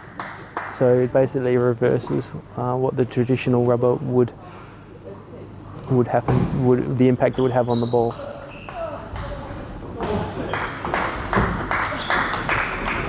Oh, lovely topspin forehand from Jack Chen. Well constructed point there from the Kiwis. We narrow the gap to 4-5.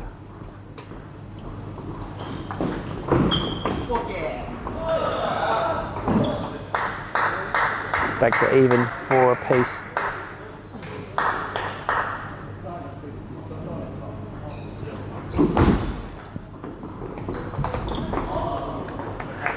It's an opportunity to take the lead for New Zealand, but just that forehand top, clipping the top of the net.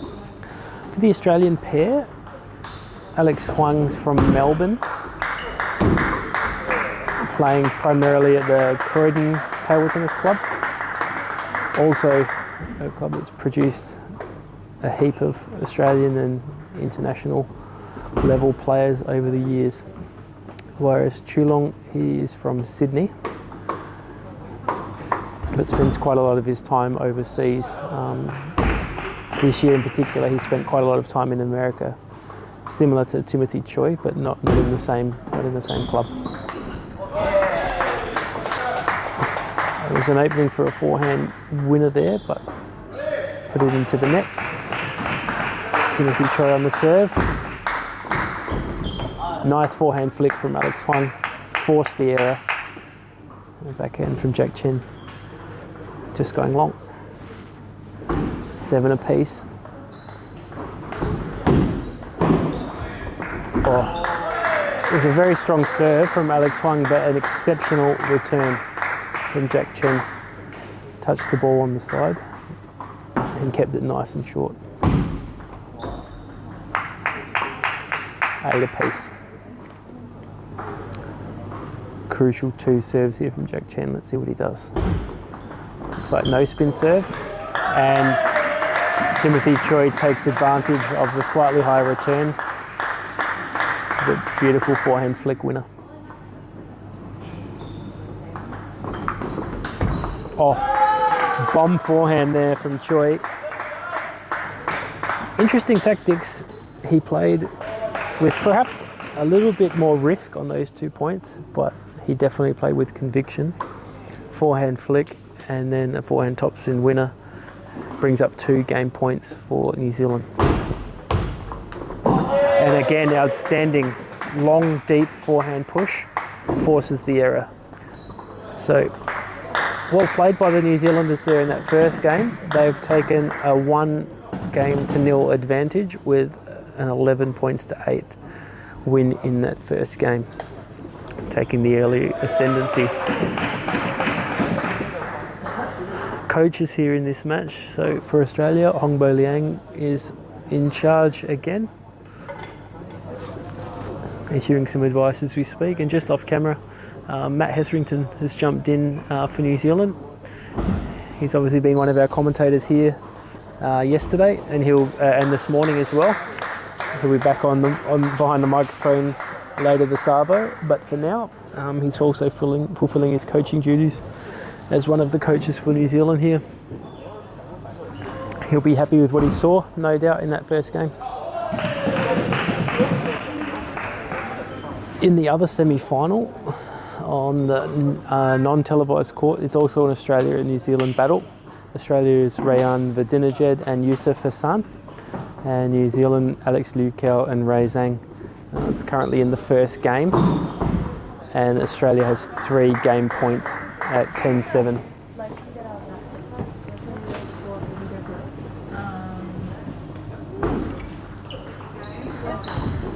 And Australia take the first game on the second court as well. So they've come out to a 1-0 lead. They're back on action here. Table 1. A let was called there. Must have been very faint.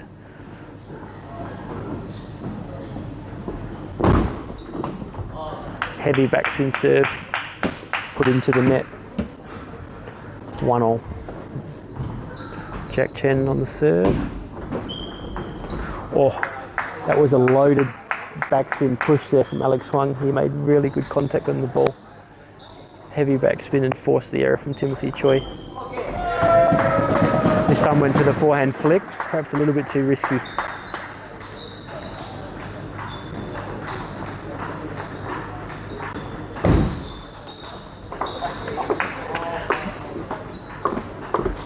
Timothy Choi going for the backhand flick there. It can be a good tactic in doubles, but sometimes if it's a bit premeditated, it can work against you. Went for the short push that time, it was more safe. Forced the error and earned a point. 3-3, Choi on the serve.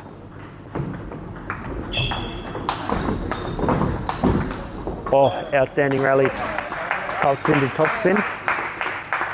That's what we like to see.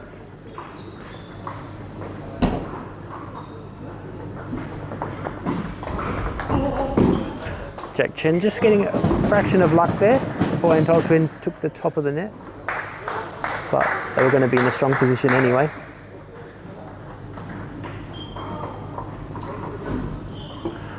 For all.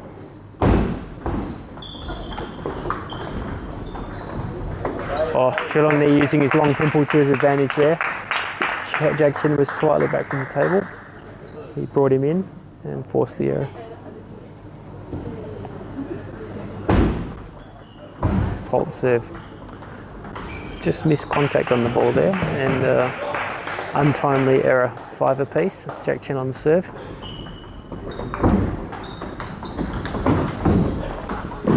Oh, nice rally there. And again, perhaps Jack Chen might need to stay a bit closer to the table. It's a couple of times where he's been forced to come in late and resulted in an error. Oh, great recovery from the Kiwis. He was out of position, but still came through with a really strong shot.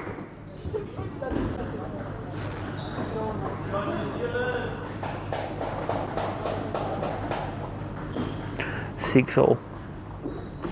Alex Huang with the serve. Looks like it's going to be backspin. You can see here when Chilong Niu is playing with his long pimpled backhand rubber, it's causing quite a lot of trouble for Jack Chen. It's been a good tactic that he's employed throughout this second game. And a heavy backspin serve, Alex Huang. Now Australia have got a slight advantage in this second game.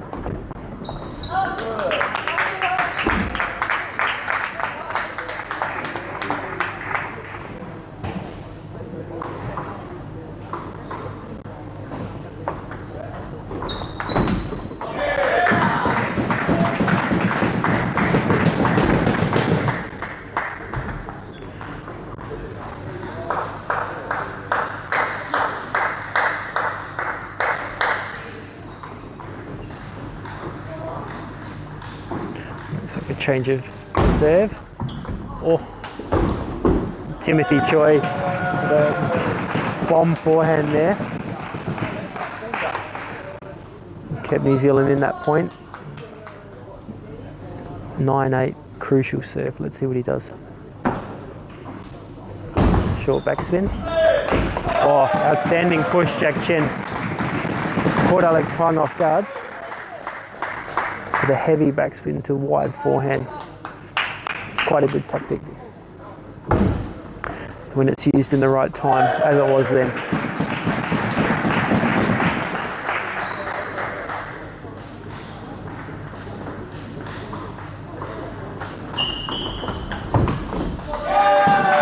Big forehand from Timothy Choi again.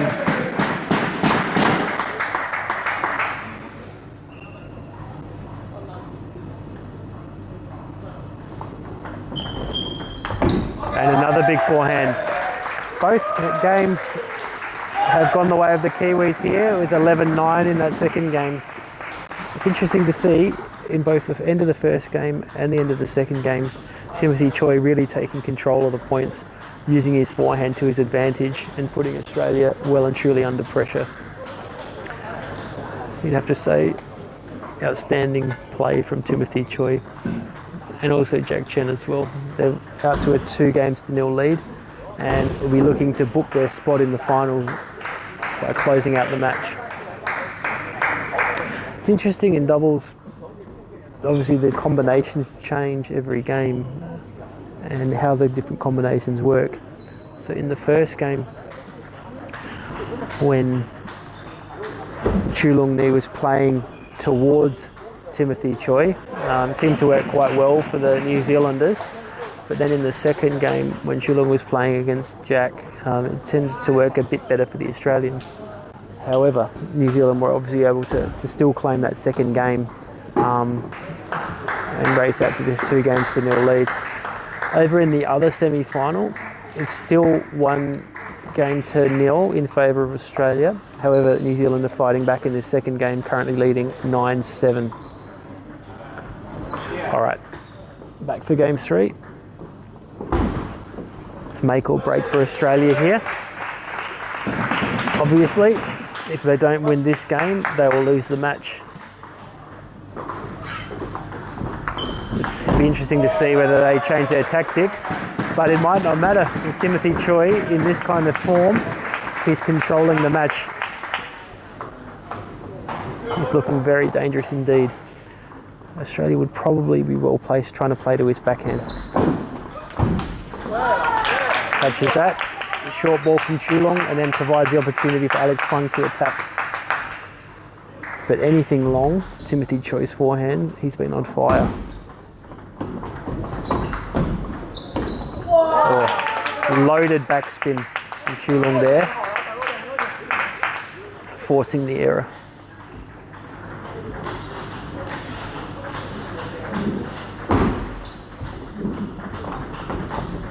Oh, double net cord for the Kiwis, but they will take that. You make your own luck, as they say.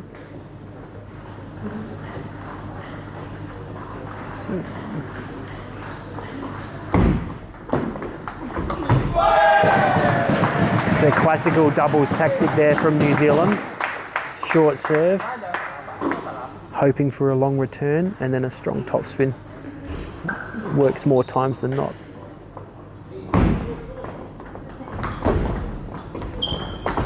Oh, Alex Huang, big forehand there.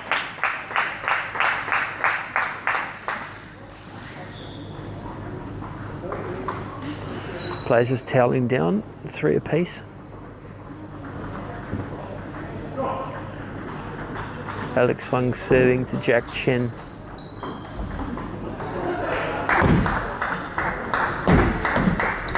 Slight bit of misfortune there again for the Kiwis, just clipping the top of the net. Let's see what he does here. He'll be trying to get Timothy Choi to be able to play a forehand if possible. Oh, outstanding from the Aussies.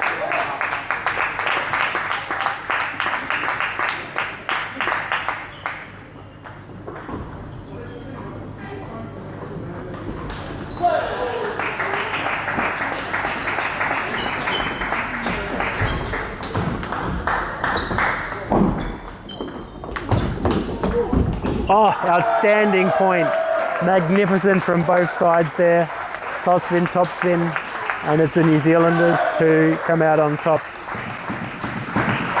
Point of the match for sure. Looks like it was a signal for a short backspin serve. Yes. Although it's just drifted long on the receive. New Zealand inching towards the finish line here, and prompts a timeout call from the Australians. In the other semi-final, New Zealand took the second game to bring it back to 1 apiece. So as we said, Alex Liukau and Ray Zhang for New Zealand against Rayan Vidinejad and Yusuf Hassan from Australia. It's currently 1-1 and 3-3 in the third game. So nice and close. Be interesting to see here when Australia are staring down the barrel of defeat, whether they change their tactics and try and change it up and go for something bold, or whether they play the percentages and back themselves in to work their way back into the game.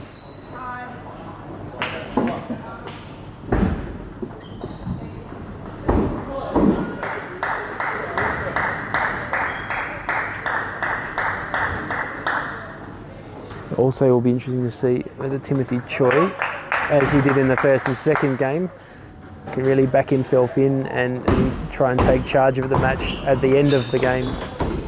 And it looks exactly that, with that massive backhand. He was slightly out of position, but went for it full throttle and came up with the goods. 7-4 for New Zealand. Australia will need a big lift very quickly, or they'll be out of this contest. It's the first point. Alex Huang, nice touch in forehand, but very good positioning, forcing the error.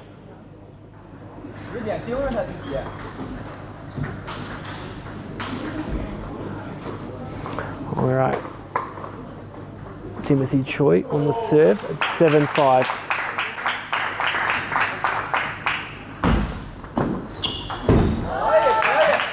Heavy backspin push into the forehand pocket, forcing the error.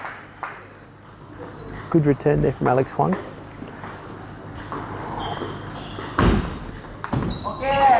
Heavy backspin serve, Timothy Choi forcing the error. It's probably a wrong time to flick, certainly with that much speed. A short push might have been required. New Zealand 2 points away from victory and a spot in the final. Short backspin serve looks like the signal,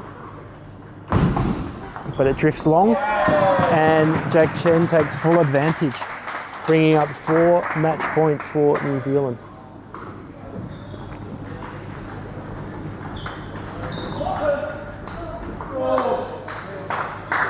Can they close it out?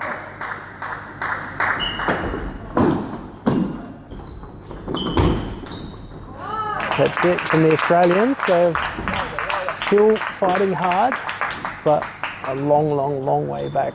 3 match points for New Zealand. Looks like a short backspin signal. If it goes long, Timothy Choi goes for the strong forehand. Perhaps just slightly too much. They'll use this towel break just to take their composure and see if they can close it out.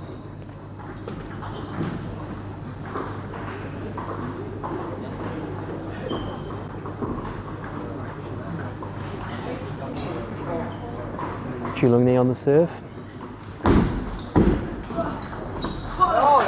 9-10. Do they call a timeout here, New Zealand, thinking about it?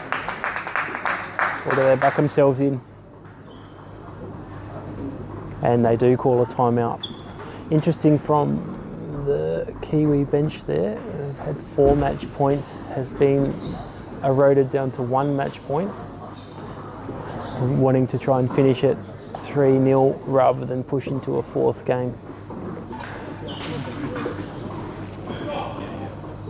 Meanwhile, on the other table, other under-21 men's doubles semi-final, it is now Australia with a 2-1 lead. The 4th game just about to start.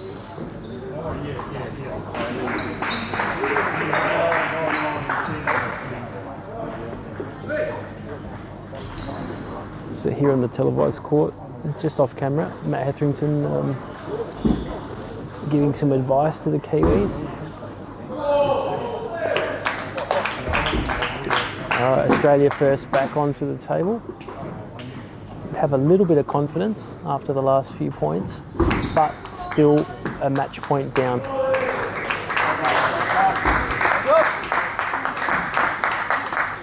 Chulungni on the serve.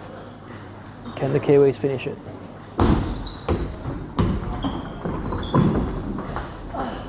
Oh, outstanding. Timothy Choi, heavy topspin forehand, forces the error, and the New Zealanders take it 3 games to love, and they have booked their ticket in the final. Timothy Choi and Jack Chen, outstanding performance against the Australian pair there, thoroughly deserved that 3-0 victory.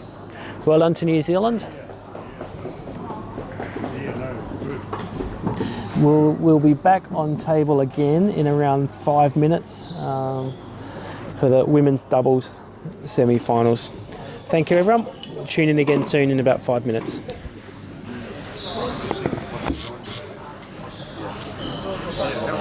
Good. I'm glad I came at the right time. I've been reading the results. 3-0 Australia, 3-0 Australia. I'm getting pretty sick. So you're a TC Australia now, aren't you? No, I just came back from working with Oceania.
Like in the last 5 minutes, it has been going up a percent.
Who's the leader?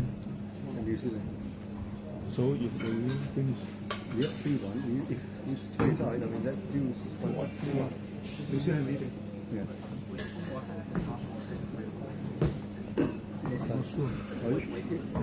No, 1-1. Sorry.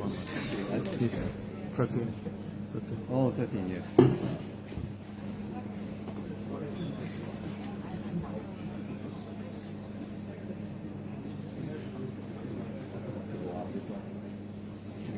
This one, the Jews, 1648.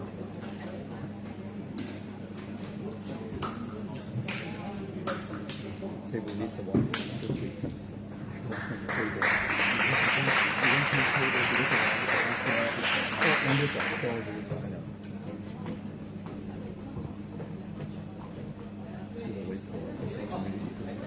Table 4 is the Yeah, that's right. I think they discussed too much.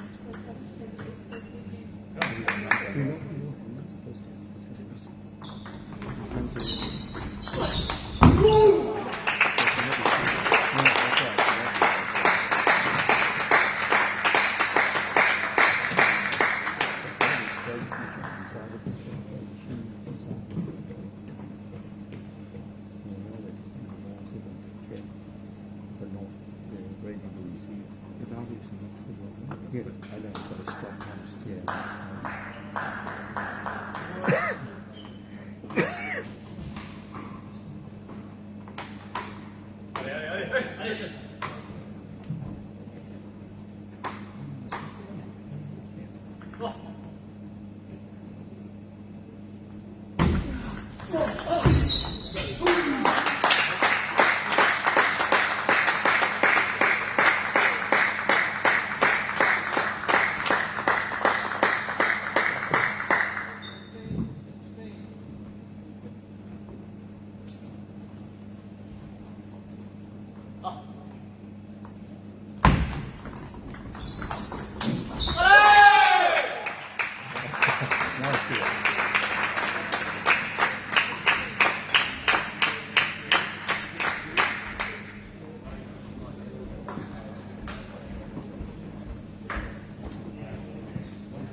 Ready for the final?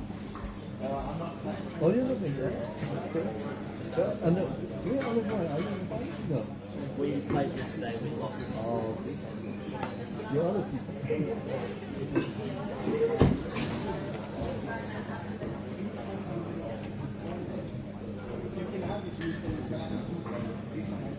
Yeah.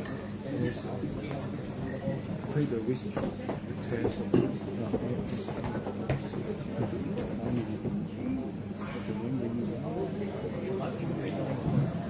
But once you pay, yeah, he went, yeah, he's not that, I think he's slightly, sorry,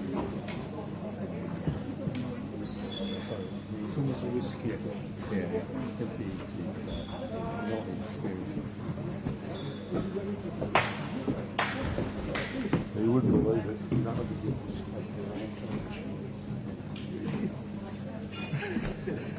All of them green?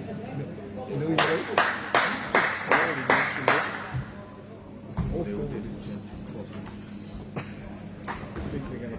you use the cup.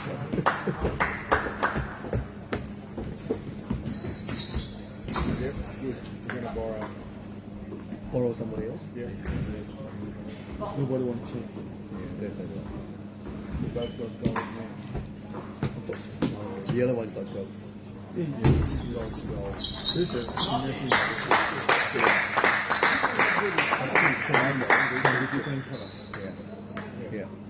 So what's easy now? We call them Australia green and Australia gold. No, yellow. The pair can be Different colour. The pair can be different colours. Yes, but I couldn't have 3 greens, can I? No. You can have 3 greens. No, that's what I mean. You couldn't have 3 greens.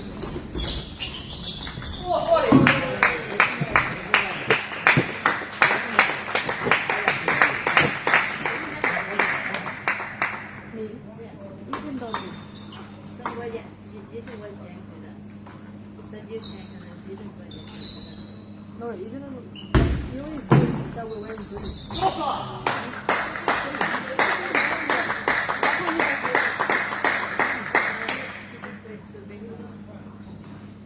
Then you change to yellow and then you should wear this one.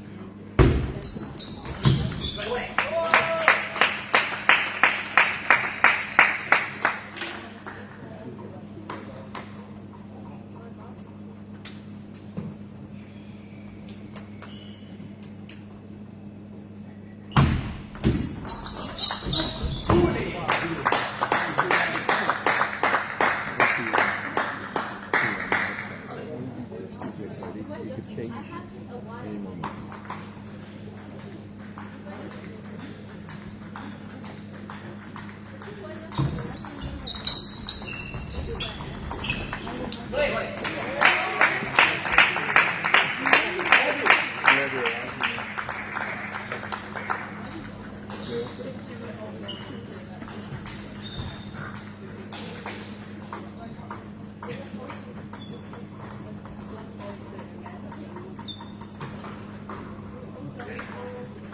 We got 2 yellows among the 4 of them. 2 gold. We had 2 golds and 2 green. All of them got greens.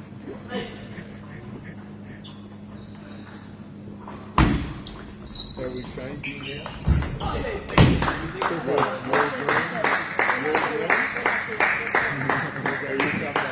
Difficult with girls. They're going to decide their color. It's a big thing.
Keep going, keep going.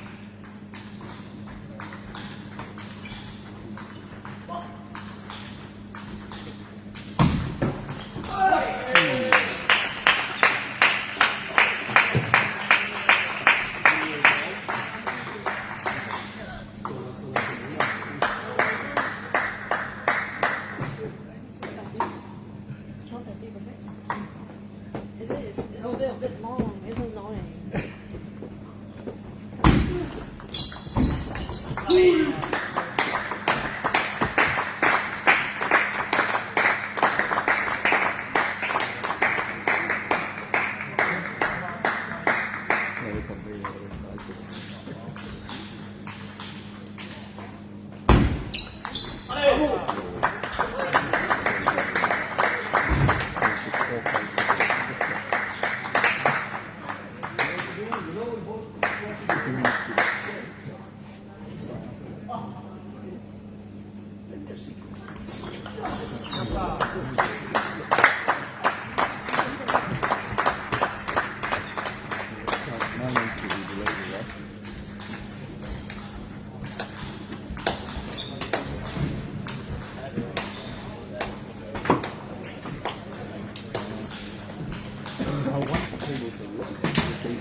All right.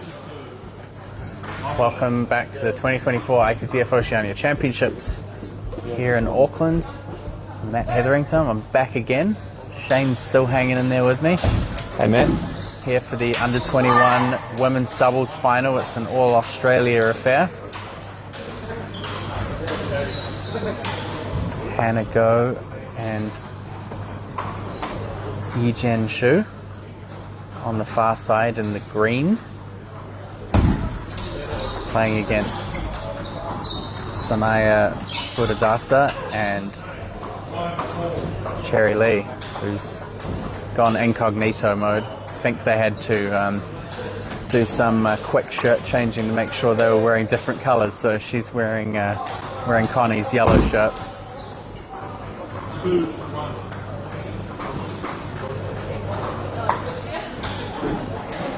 So, seen some good performances from both these pairs, beating out the New Zealanders in the semi-finals to reach the final.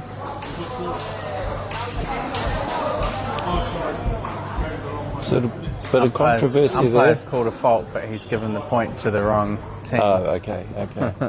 Looked like the player called the They called got the ball faulted, as but they being looked on. somewhat amused at the.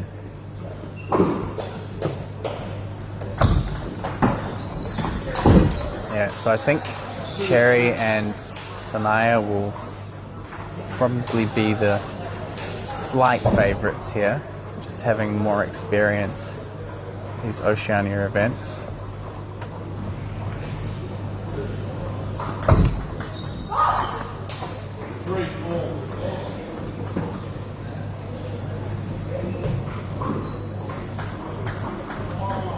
But Hannah and Yi-Jen played the first match here this morning on table 1 in the quarterfinal. Pretty good style combination. Yi-Jen's short pips forehand hits some really nice kind of flat forehand drives to finish points. And then Hannah plays quite steady topspin, so their styles kind of lend each other to setting their opponent up.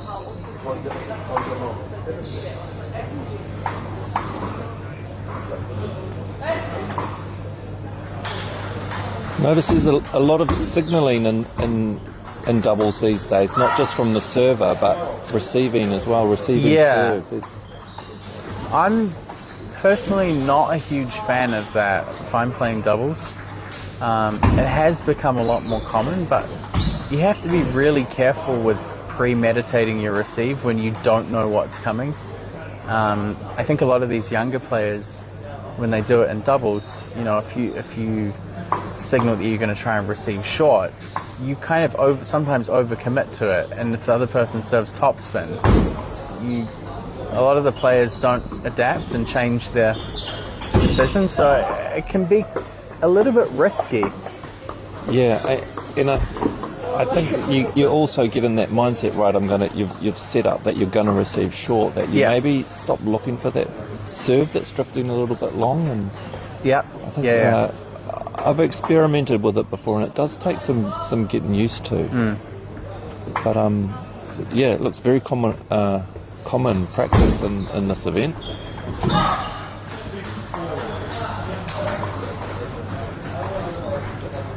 Quite the tone of this match is quite strange, because it's an Oceania final, but there's some kind of, it's serious, but there's some light-hearted little interactions just kind of sprinkled in there. Obviously these guys are all teammates. They already have gold for the under 21 women's team from yesterday evening. That's right. Hannah and Yi-Jen really look like they're trying to G each other up and get some momentum going. Yeah.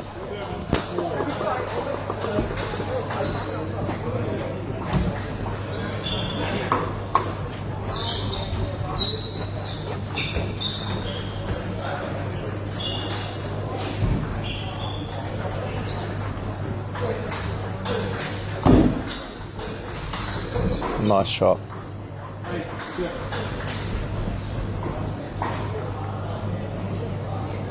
Cherry definitely plays more direct as well, so they have that style matchup as well, because Sanaya tends to brush the ball quite a lot when she's attacking.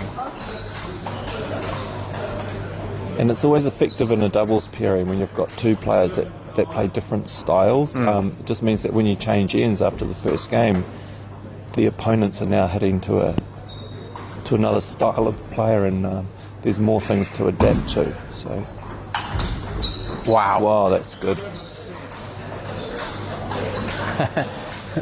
Almost so busy admiring the first shot that I didn't realise it came back.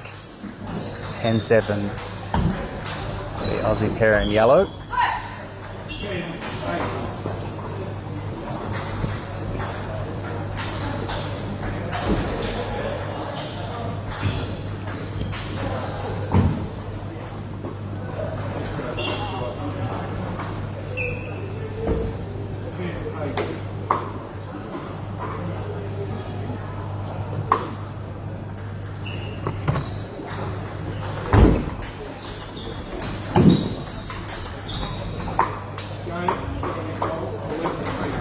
First game to Jerry and Sanaya, 11-8.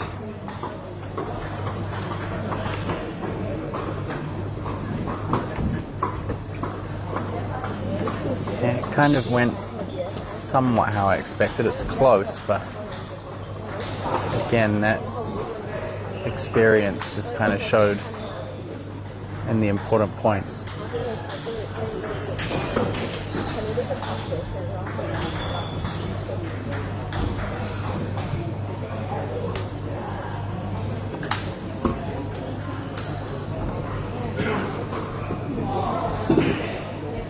No bench coaching as it's an all-Australian final. Players are left to work it out on their own, which is common practice amongst most nations.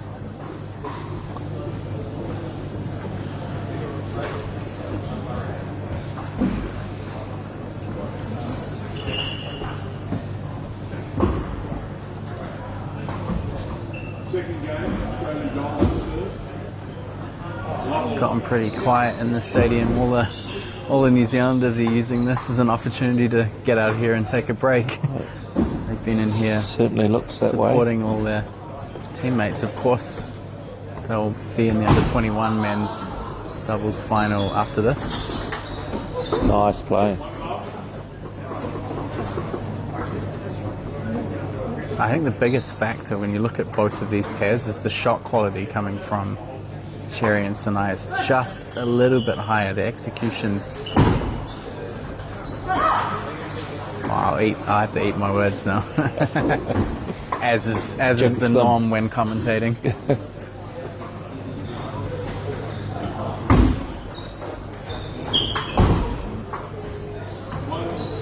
We saw a lot of, actually when they played the quarterfinal, a lot of rallies where they were tending to push quite a lot. Whereas Sanaya and Cherry, they're not going to push. If the ball's long, they're going to loop the first ball straight away. Yeah, and that's key in doubles. Yeah. That's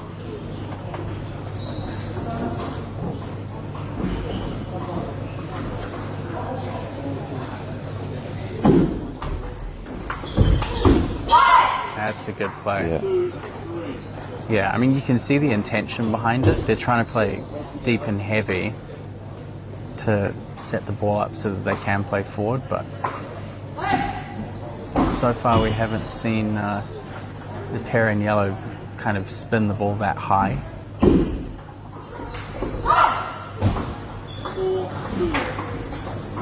It's a bit of a risky receive playing into Cherry's short pips. If you're going to receive short, it's got to be a pretty good receive, because if that pops up a little bit with her backhand flick. Yeah, you're actually better off playing half long than short, or long. Yeah, or just digging it in long is an option I would be taking, I think. Sanaya getting that ball over the table. Really good first ball.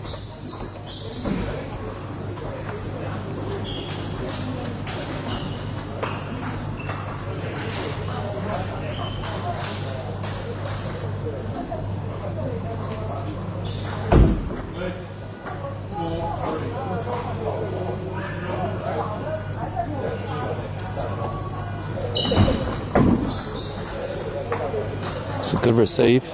Nice and deep. Yeah, placement's good too. Yeah.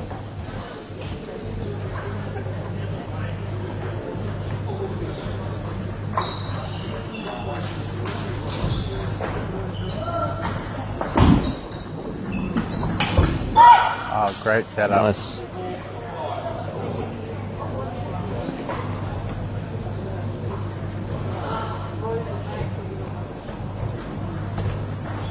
It's always interesting to see how that affects the player that loops. It's whether they try and put a little bit more juice on the next ball or whether they try and change the placement. But usually when you loop a ball and it gets put away like that, it kind of makes you pause for a second and think, I probably shouldn't do that again. Yeah, it's got to put some doubt in your mind, right? Oh, good push. Good push wide to the forehand there.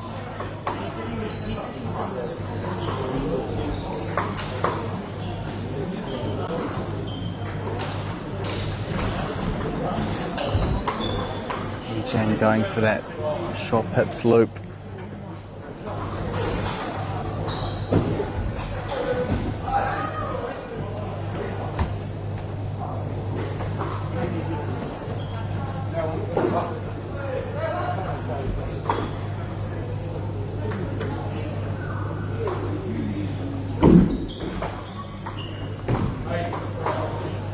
Some unforced errors here.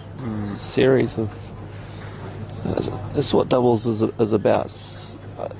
Doing those basic things right, cutting down those easy errors. Yeah, I mean, doubles is very tactical, but in all honesty, when you're playing a kind of similar level team, the execution's almost more important than the tactics side of it. Absolutely, absolutely. A lot of these teams are reasonably good at making the right decisions, but if you miss, you're 10% of the way to losing a game, basically.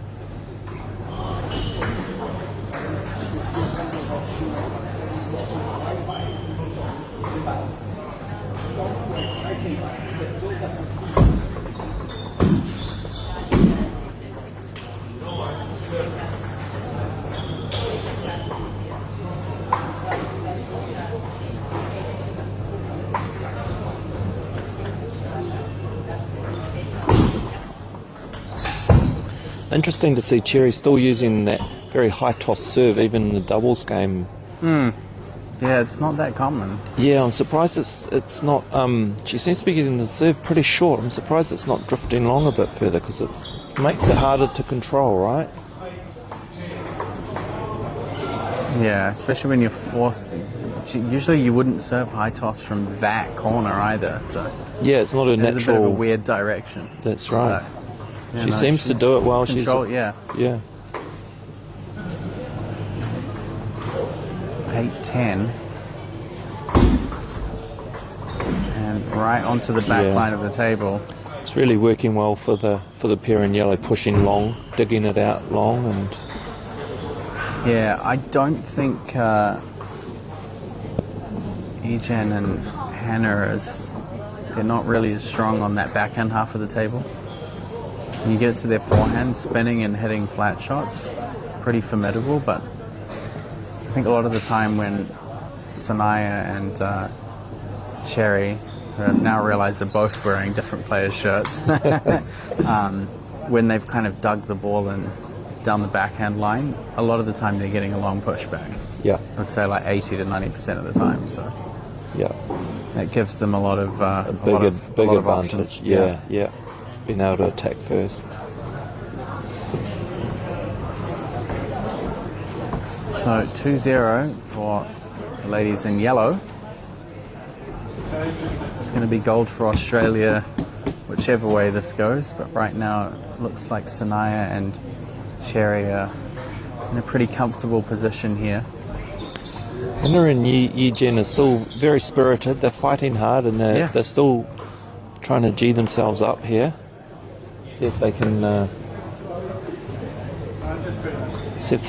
I mean, they're not that far off. You look at the first two games. I think in the first half to first 2/3, it's been fairly level. But it's just towards the end of that game when they really need to knuckle down and win those points. it's been Sanaya and Cherry who kind of elevate a little bit, and they really make sure that there are no errors. It's very watertight. Yeah. And like you were saying, that execution, they're really just doing that better. It's a great backhand loop. That's good. That'll give her confidence. That should be a major change for them moving forward. Like just having the confidence to try and loop everything that goes long. Great backhand. Good flick receive. Yeah.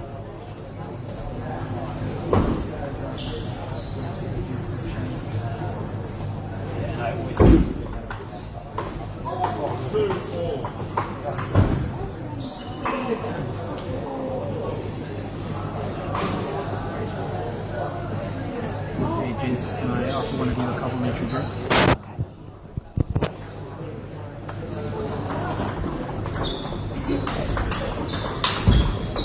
Yes, they're just tying things together really well. How do you know cancer? English? French.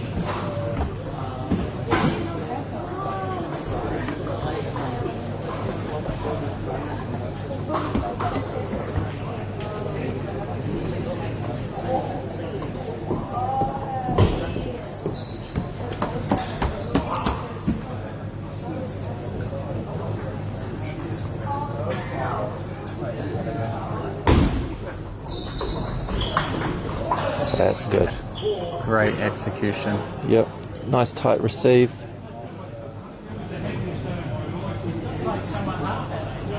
They have a really good balance between consistency and power. So, you know, they're getting everything on the table, but they're not really giving away too much where it's like they're playing, 40% pace. They're really solid first shots.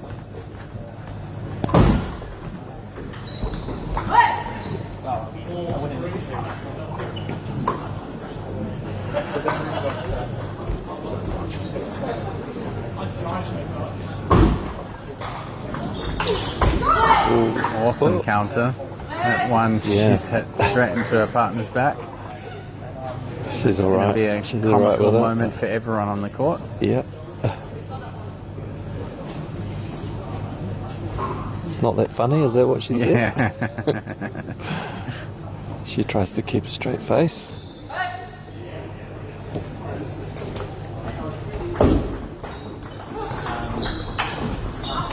A little bit too far away from the table to play that kind of flat forehand drive.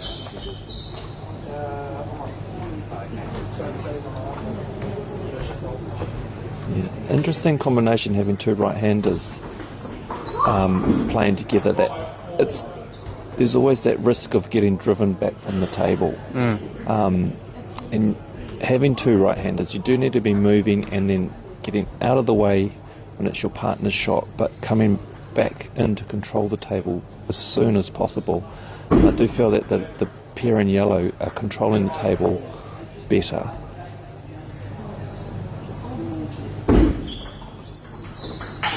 Oh, what a shot. Yeah, and when it comes to footwork, I think if you're on the back foot, it's so much harder to balance and comfortably move around each other. I mean, I'm left-handed and I've played with other left-handers before, and it's if you do things wrong, that's everything goes downhill really fast. Yeah, I've seen some interesting left-handed pairings, and if they can make it work, it works well. Yeah, But I've had some good pairings and some, dare I say, not so great ones. you've got to be pretty quick. So, Shu and Go have a lead here. They're kind of at that 2/3 mark where, this is where they really have to dig in. That's right. They're getting to that end game, whereas in the first two games, Cherry and Sanaya sort of pulled away here, didn't they? Wow. Oh, that's a good shot. Ejan's just That's very good. putting them on notice right now.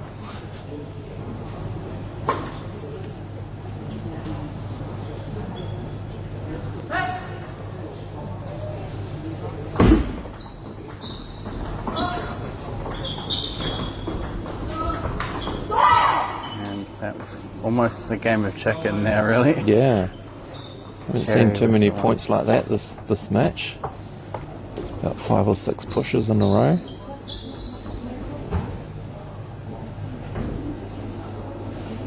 They're enjoying this Yeah. a little bit. Maybe that's the key for them, to relax and to deliver when it counts the most. Let the pressure go. It's funny what can work sometimes in table tennis.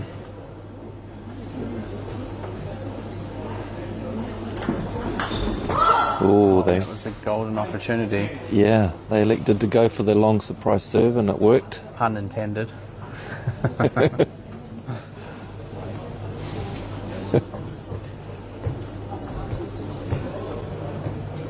So game point for Egen Shu and Hannah Go.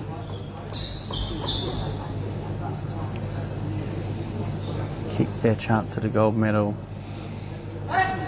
above the waterline. Oh, the no spin serve gets her. She wasn't happy Yeah. with that.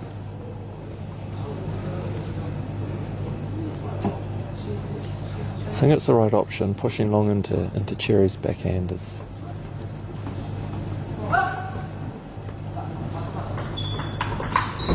Oh, She goes for the Good. flick this Yeah. time.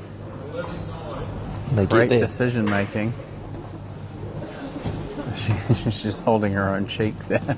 For the self-inflicted. Yeah, they're enjoying themselves.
So, yeah, definitely working for these guys.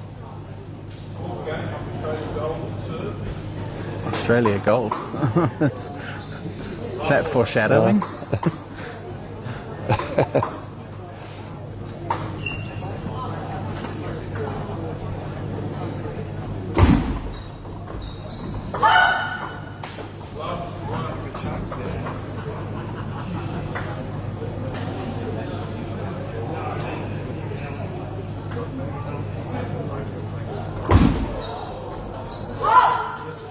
All Good. of a sudden, there's a bit of a Yeah, a bit of pressure shift going in on them. momentum here. That was a good push into the middle. Backhand side of the crossover. Oh, yeah, that's that ball you were talking about, Matt. That they need to be opening up that.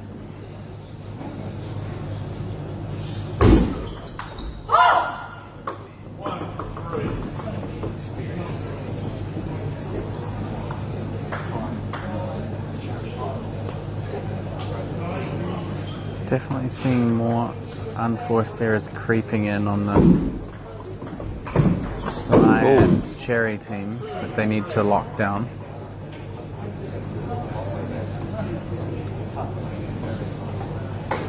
That's right, they weren't making those errors in the first 2 games, were they?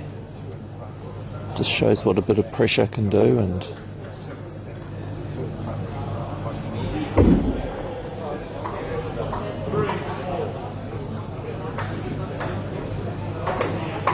towel break.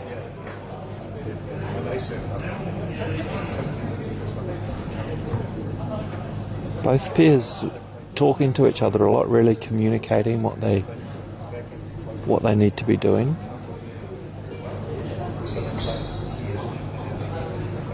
I think the doubles partnership synergy between Hannah and Yijen is probably better. But I do think that the backhand coverage is, if it was slightly better, you know, if they had the confidence to open with backhand and not to always push there, I think it would make a huge difference, because I do think in terms of like teamwork, I think they are a better team.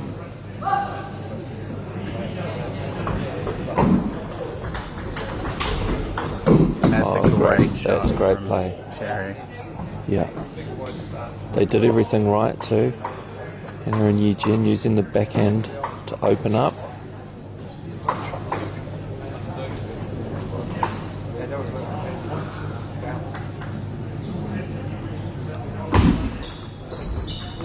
Yeah, see that?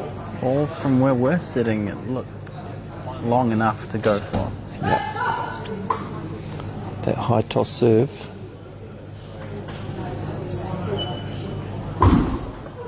That one's long. Yeah, that was intentionally long, wasn't it? Surprisingly go received it backhand.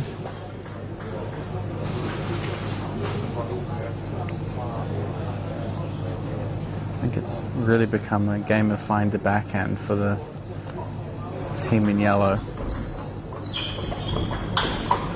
There's a missed opportunity. It was a good chance there. Yeah, that's a sensible timeout, I feel.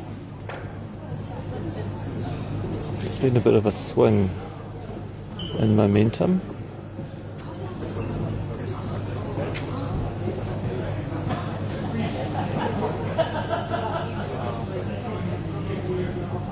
I think they'll be looking to take a long time out here and reset.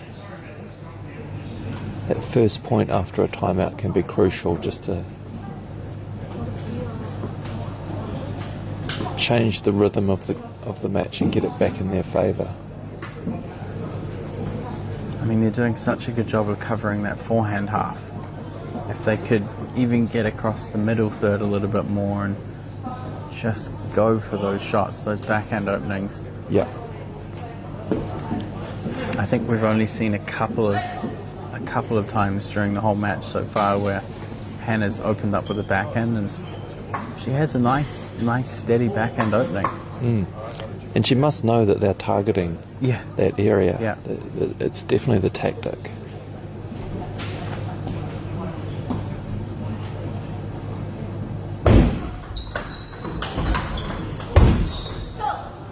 That's a good option. Step around and use the forehand. Cherry's holding the table really well. Sanaya kind of drifted a little bit back there.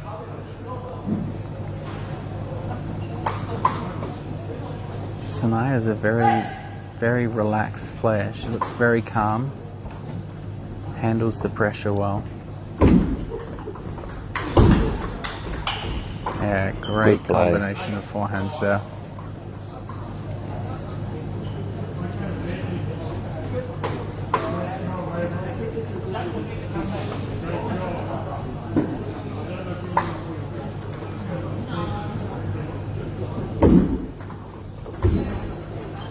Ooh.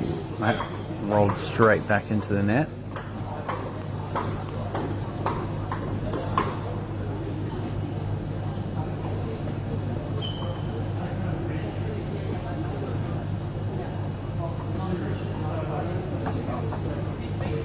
Big couple of points here.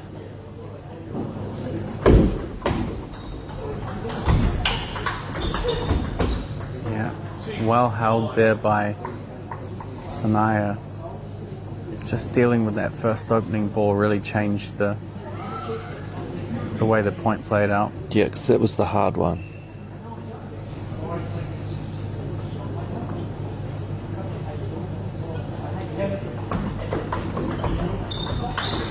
Nice. Yeah, clean. That's very good doubles. Great short receive, followed up by a strong. 4 gold medal points for Australia Gold, as they've been Australia dubbed by Gold. the umpire. Yeah.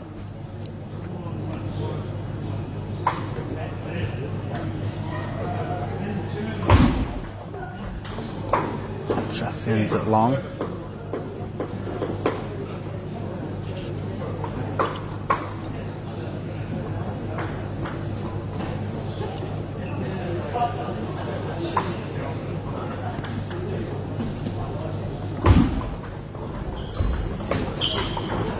Yeah, great finish there from Cherry Lee. Her and Sanaya Buddhadasa are the under 21 women's doubles gold medalists. Played in good spirits here. They all Yeah. know each other well. And, So yeah. thankfully for Australia green, they at least get a silver medal and not a green one. But yeah, solid showing from Australia to have both teams in the final. And again, a really well played match from Sanaya and Cherry. And another gold medal to their collection. So the under 21 men's doubles final is up next. And unfortunately, Shane, I'm going to abandon you. You're leaving me, Matt. For a round, yeah. I'm now at the mercy of your comments. Yeah. I won't smack talk you, Mac. Don't worry.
So here we are back at the under 21 men's doubles final.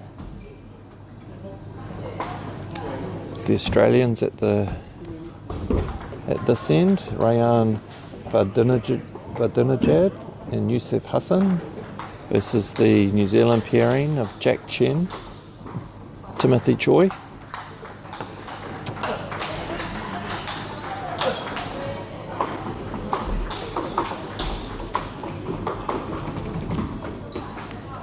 Interesting match here. I think Australia are clearly favourites in most of the events here at these Oceania Champs, but this is one that is quite possibly New Zealand's best chance for a gold is in the under 21 men's doubles.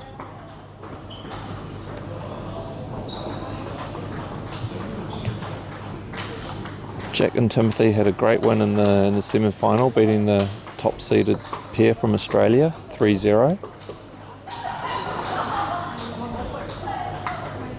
So they'll be putting everything into this. I'm sure there'll be good support from the New Zealand team as well.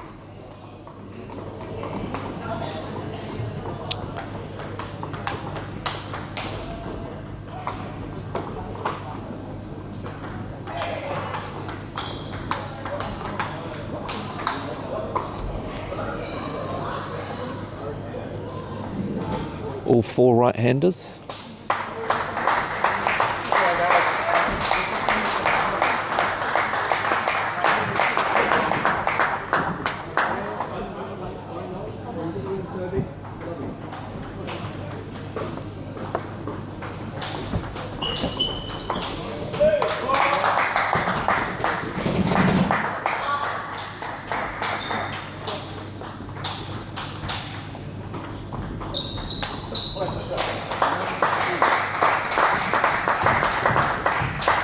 Straight away we can hear there's a bit more of an atmosphere compared to the last match, which was a Australia final.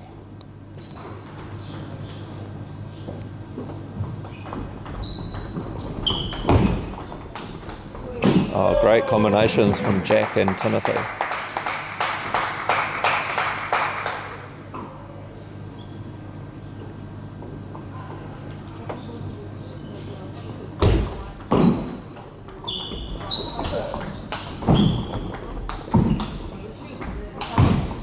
Nice play.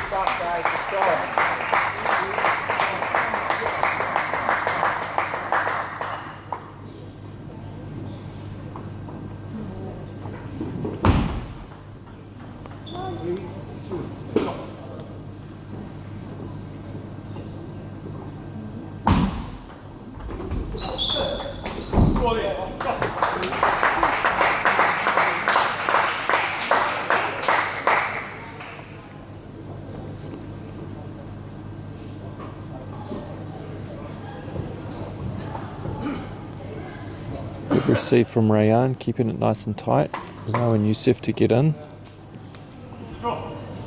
Common theme in doubles. Yeah.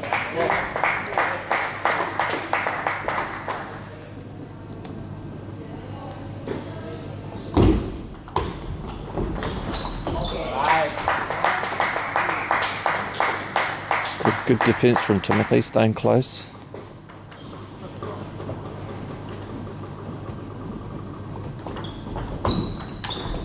Nice. Youssef not quite reading the no spin serve there from Jack. Giving Timothy an easy ball.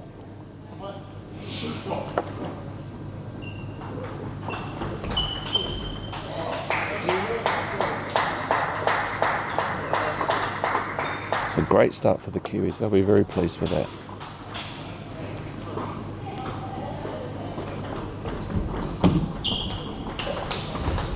Oh, really good play.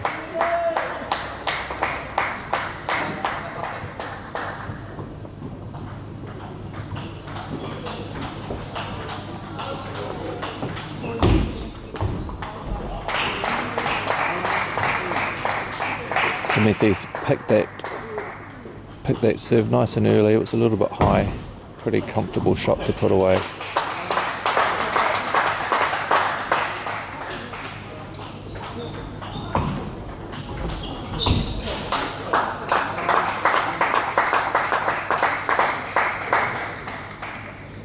good variation there from Rayan.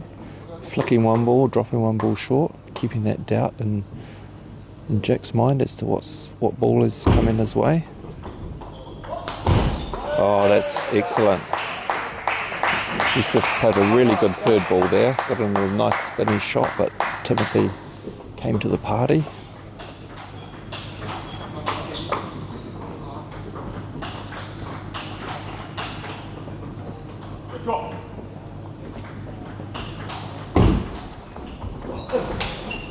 You look full of excitement.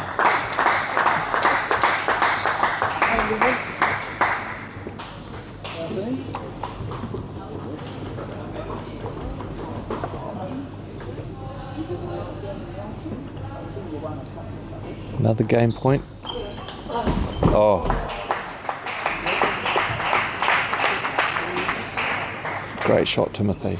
Australia haven't played bad there. I think there's nothing that too much they need to change. They're doing all the right things. Timothy really played well. His countering and blocking was exceptional. Let's see if he can keep it up.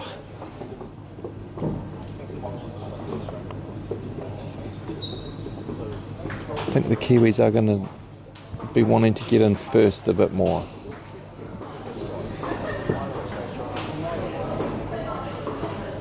I wouldn't be as surprised if the Australian pair start coming around and using their backhand receive. They'll be looking to get their to work on their placement, particularly when spinning up to Timothy, wanting to vary it. He'll be getting into his backhand side a bit more.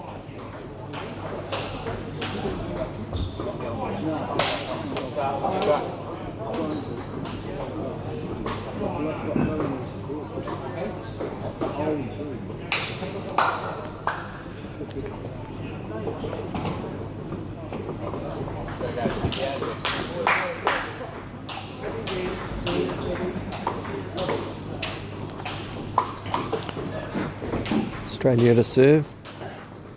Rayan to Timothy.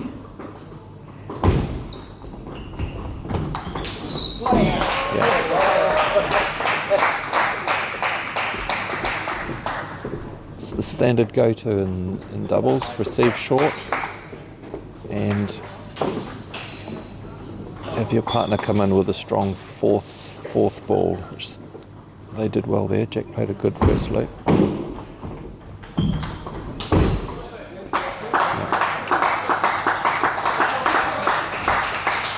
That backhand corner that needs to be covered when two right-handers are playing together. That's where the weakness is, the longer the point goes on. Yeah, really good receive from Yusuf using that backhand flip into Jack's body.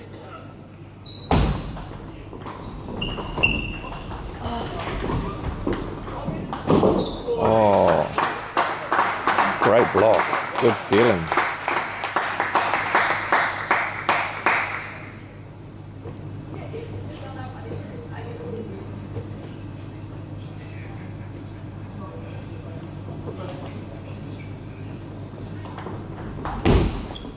Yeah.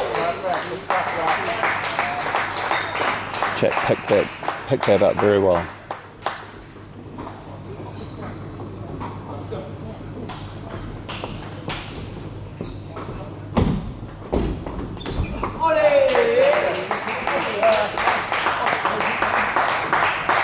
Lucky for the Kiwis there. Jack's receive not quite short enough, but lucky for them, Rayan missed that ball. And let's see what's Rayan going to do with his receive. Is he going to use the backhand? Oh, nice. Nice.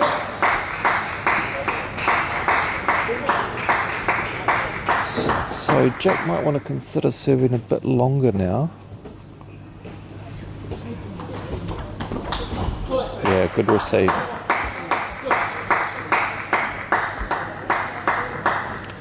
They've definitely been given some tactical advice to step around and use their backhand receive.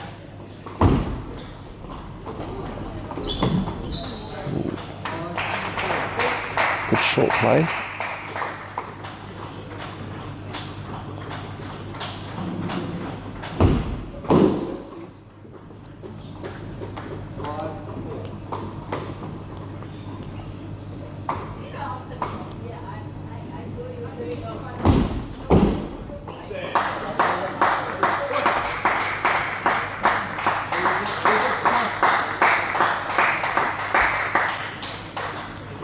We see the backhand receive again. Yeah,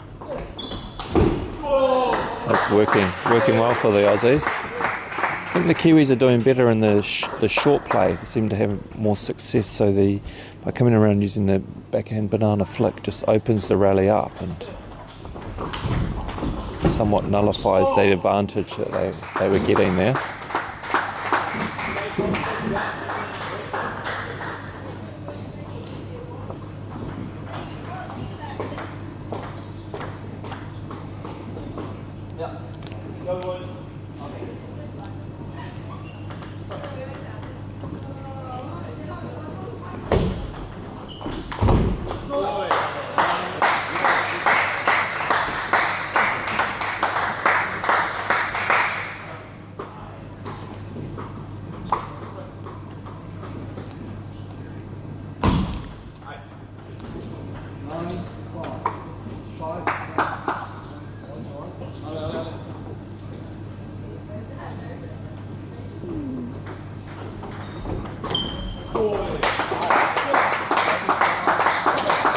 Great backhand flick from Rayan.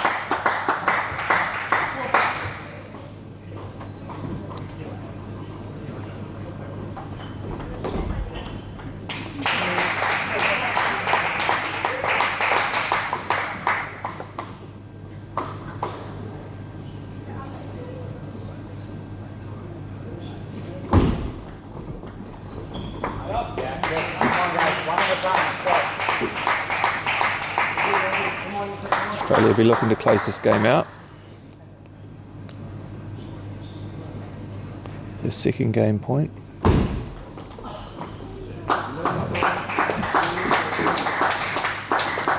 They'll take the second game 11-7, tying the match at one game all. Much better game for the Aussies there. Key is that return of serve. Using that backhand was really successful. New Zealand will want to start thinking about their service, maybe getting the placement a little bit further to the left of the table. But I would also be considering some fast serves to try and catch them out. I don't think they received one ball with their forehand in that second game. And then with the Kiwis receiving, their go-to still needs to be the receive short, which is where they're dominating and giving themselves the best chance to get in first.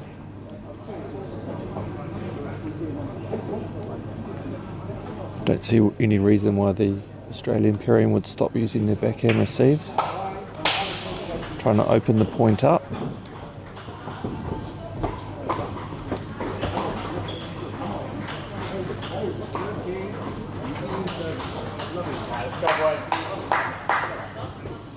So Jack to serve in the third game to Youssef.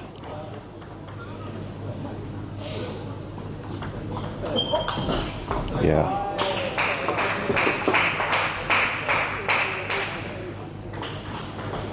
So Timothy will know that Youssef's coming around to use his backhand, so he read that very well. Yeah.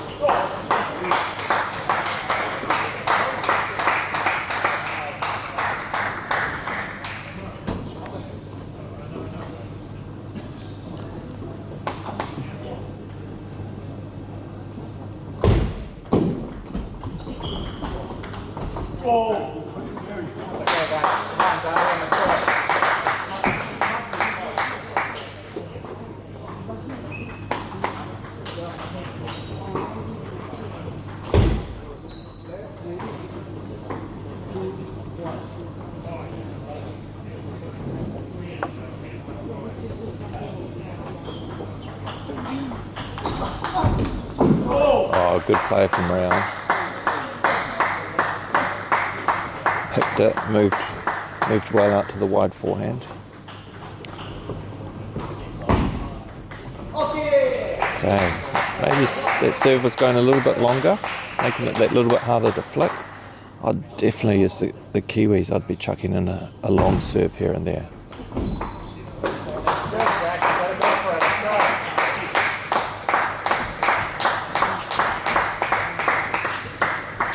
Have to think a long, heavy backspin serve to a player looking to come around and use a backhand flick might cause them some difficulties.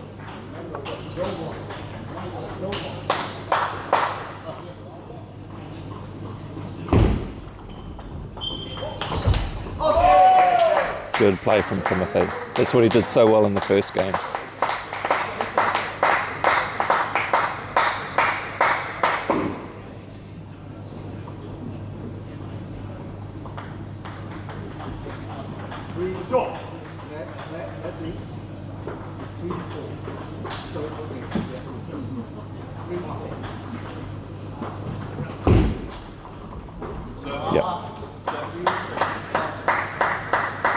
Jack just knows the last receive went a little bit longer than he would have hoped, and so this ball is just trying to get it that bit shorter, forcing the error.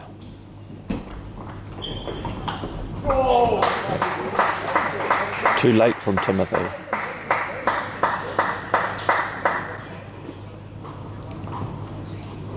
Where's Youssef going now with the backhand?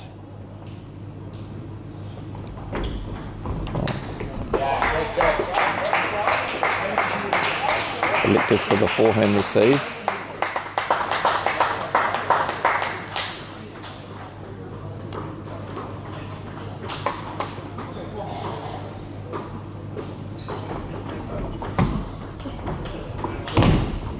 Great play from the Kiwis. Both using the backhands. Real strategy game here.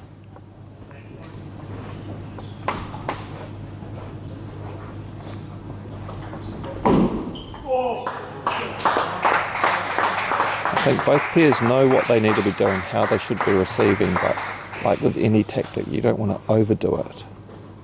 Just find that right balance between using the correct strategy, maybe 80% of the time, but still chucking in that variation.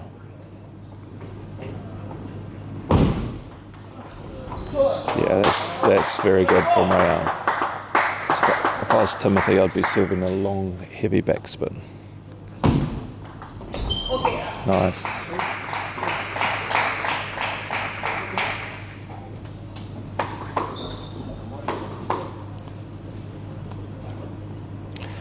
So can Jack get his receive short? That's what he'll be looking to do. Let Timothy get in with the first ball.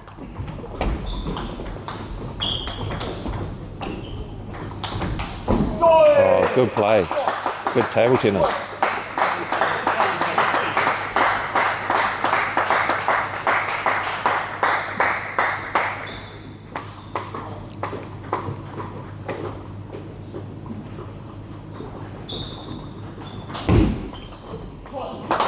Great serve. Jack was not expecting that.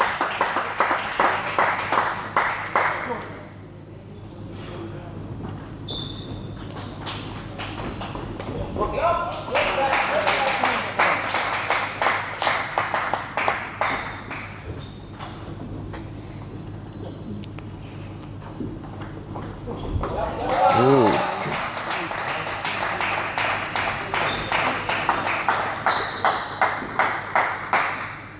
So the Kiwis have saved 2 game points. Big game here. I think we'll be seeing a timeout if Australia lose this point.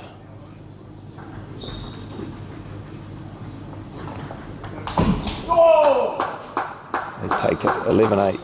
It's 2-1 to Australia.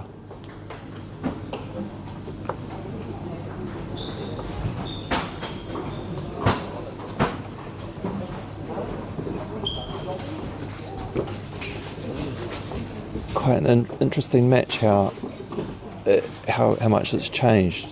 The start of this match, both pairs serving very short, but now as the Australians feel that the Kiwis are playing receiving short very well. It looks like they're starting to serve a little bit longer, and the Kiwis also are starting to serve a little bit with a little bit more variation and chuck in some slightly longer serves, just to stop the Aussie pairing coming around with their backhands.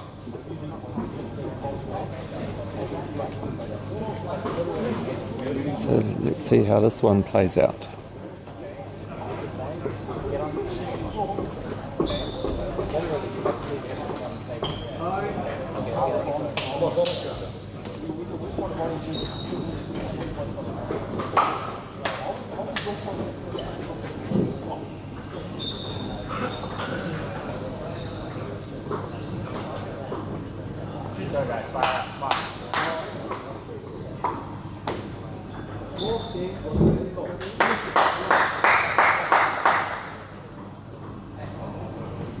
Rayan to Timothy.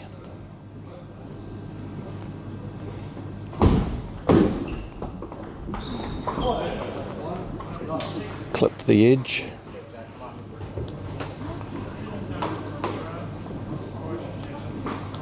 I think it clipped the edge.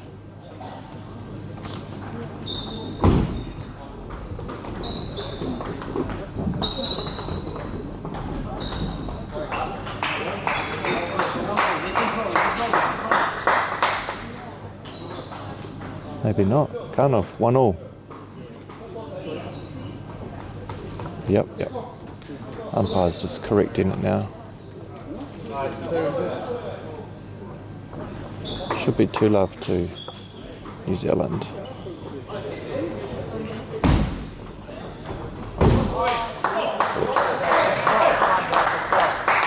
Jack will be disappointed with that. Got to make those balls.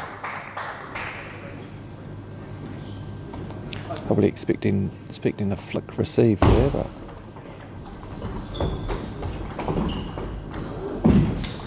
oh, great play from the Aussie pair.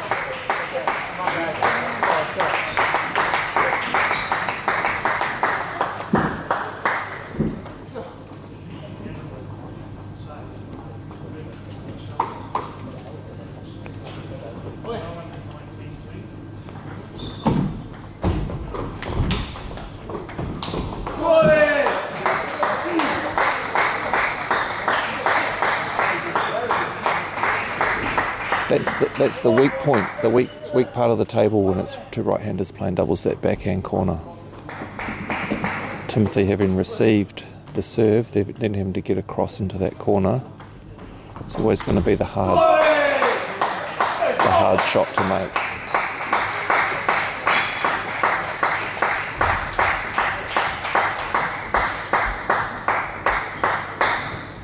Timeout won't be far away for the Kiwis if they lose another point, I'd say.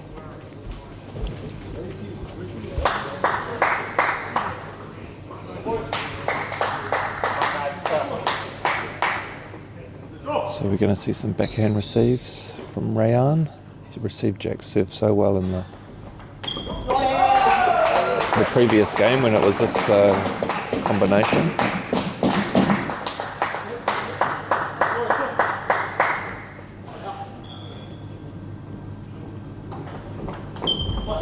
Oh, and he's missed two.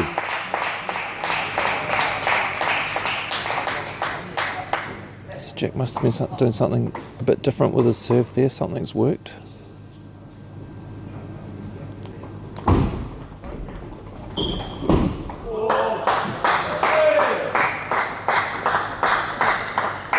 And those previous tactics for both pairings not quite working here.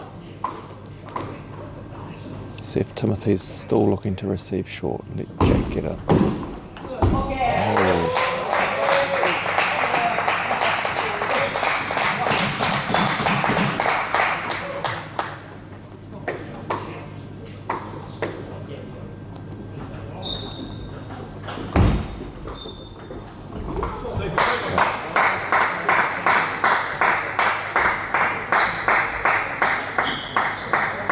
Yep, timeout for the Kiwis. Jack had a fairly easy ball there, but the hardest thing was he was Probably expecting a flick. He'd be disappointed with that. But Matt will be having a chat to them, calming them down, getting them to reset and come back into this game.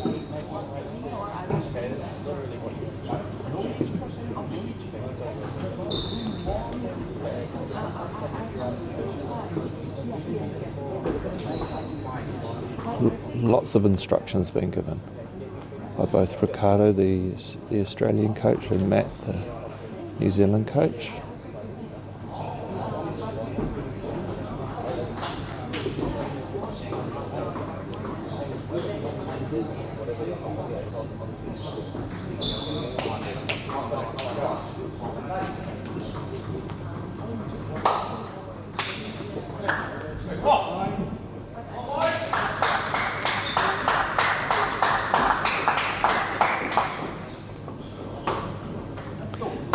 Jack will be looking to get in with a good spinny loop. Yeah.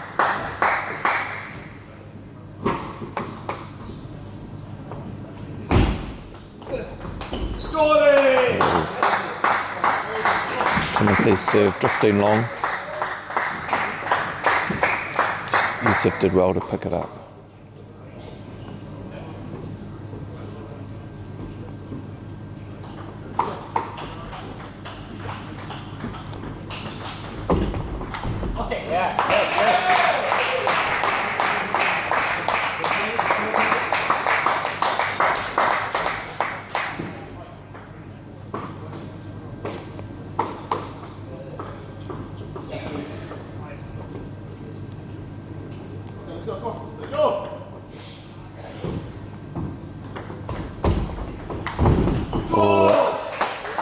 That serve looked like it was a bit long to me. Wonder if Jack could have had a go at that.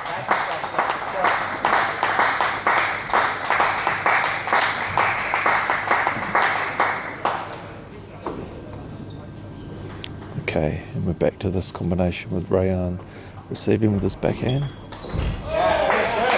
Great play from Timothy. He's had an excellent game, he really has. Rayan will be looking to be positive here, I'm sure. Step around with his backhand, use that flick that's been so...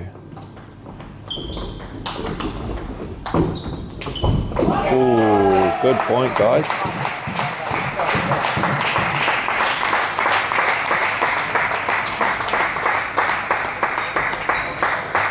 Timothy read it well.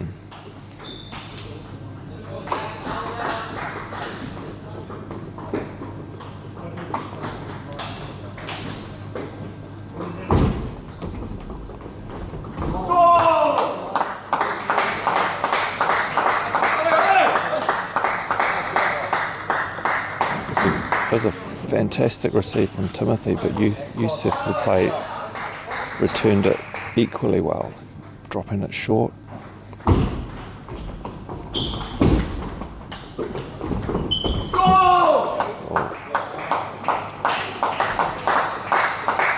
Aussie's just defence too good there, keeping the ball on the table.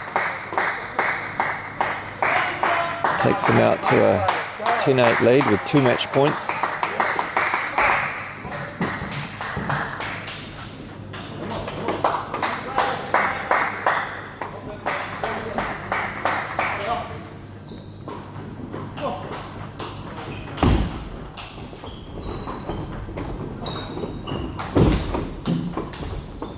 Really good play. Great play, great open up from Jack. That will have given him some confidence there. Second match point to Australia. They used the backhand. Right. Oh, luck box.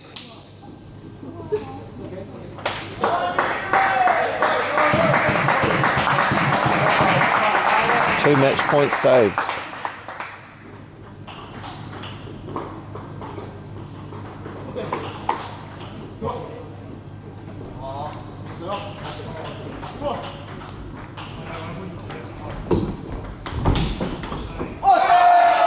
Huge defense from Timothy.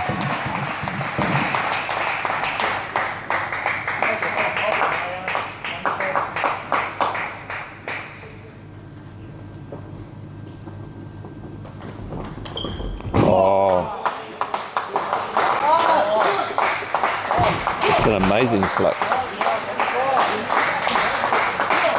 Some excellent table tennis here, being played under pressure. Come on, guys.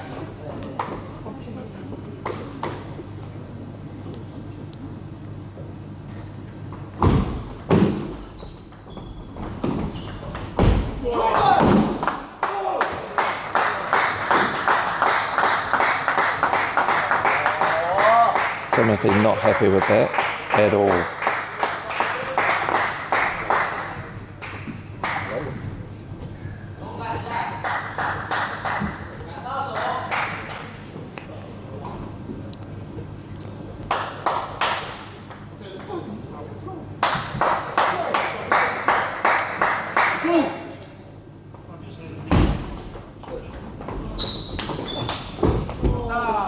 And Australia take it 3-1. They're very happy with themselves. That was a great ending. Great game there.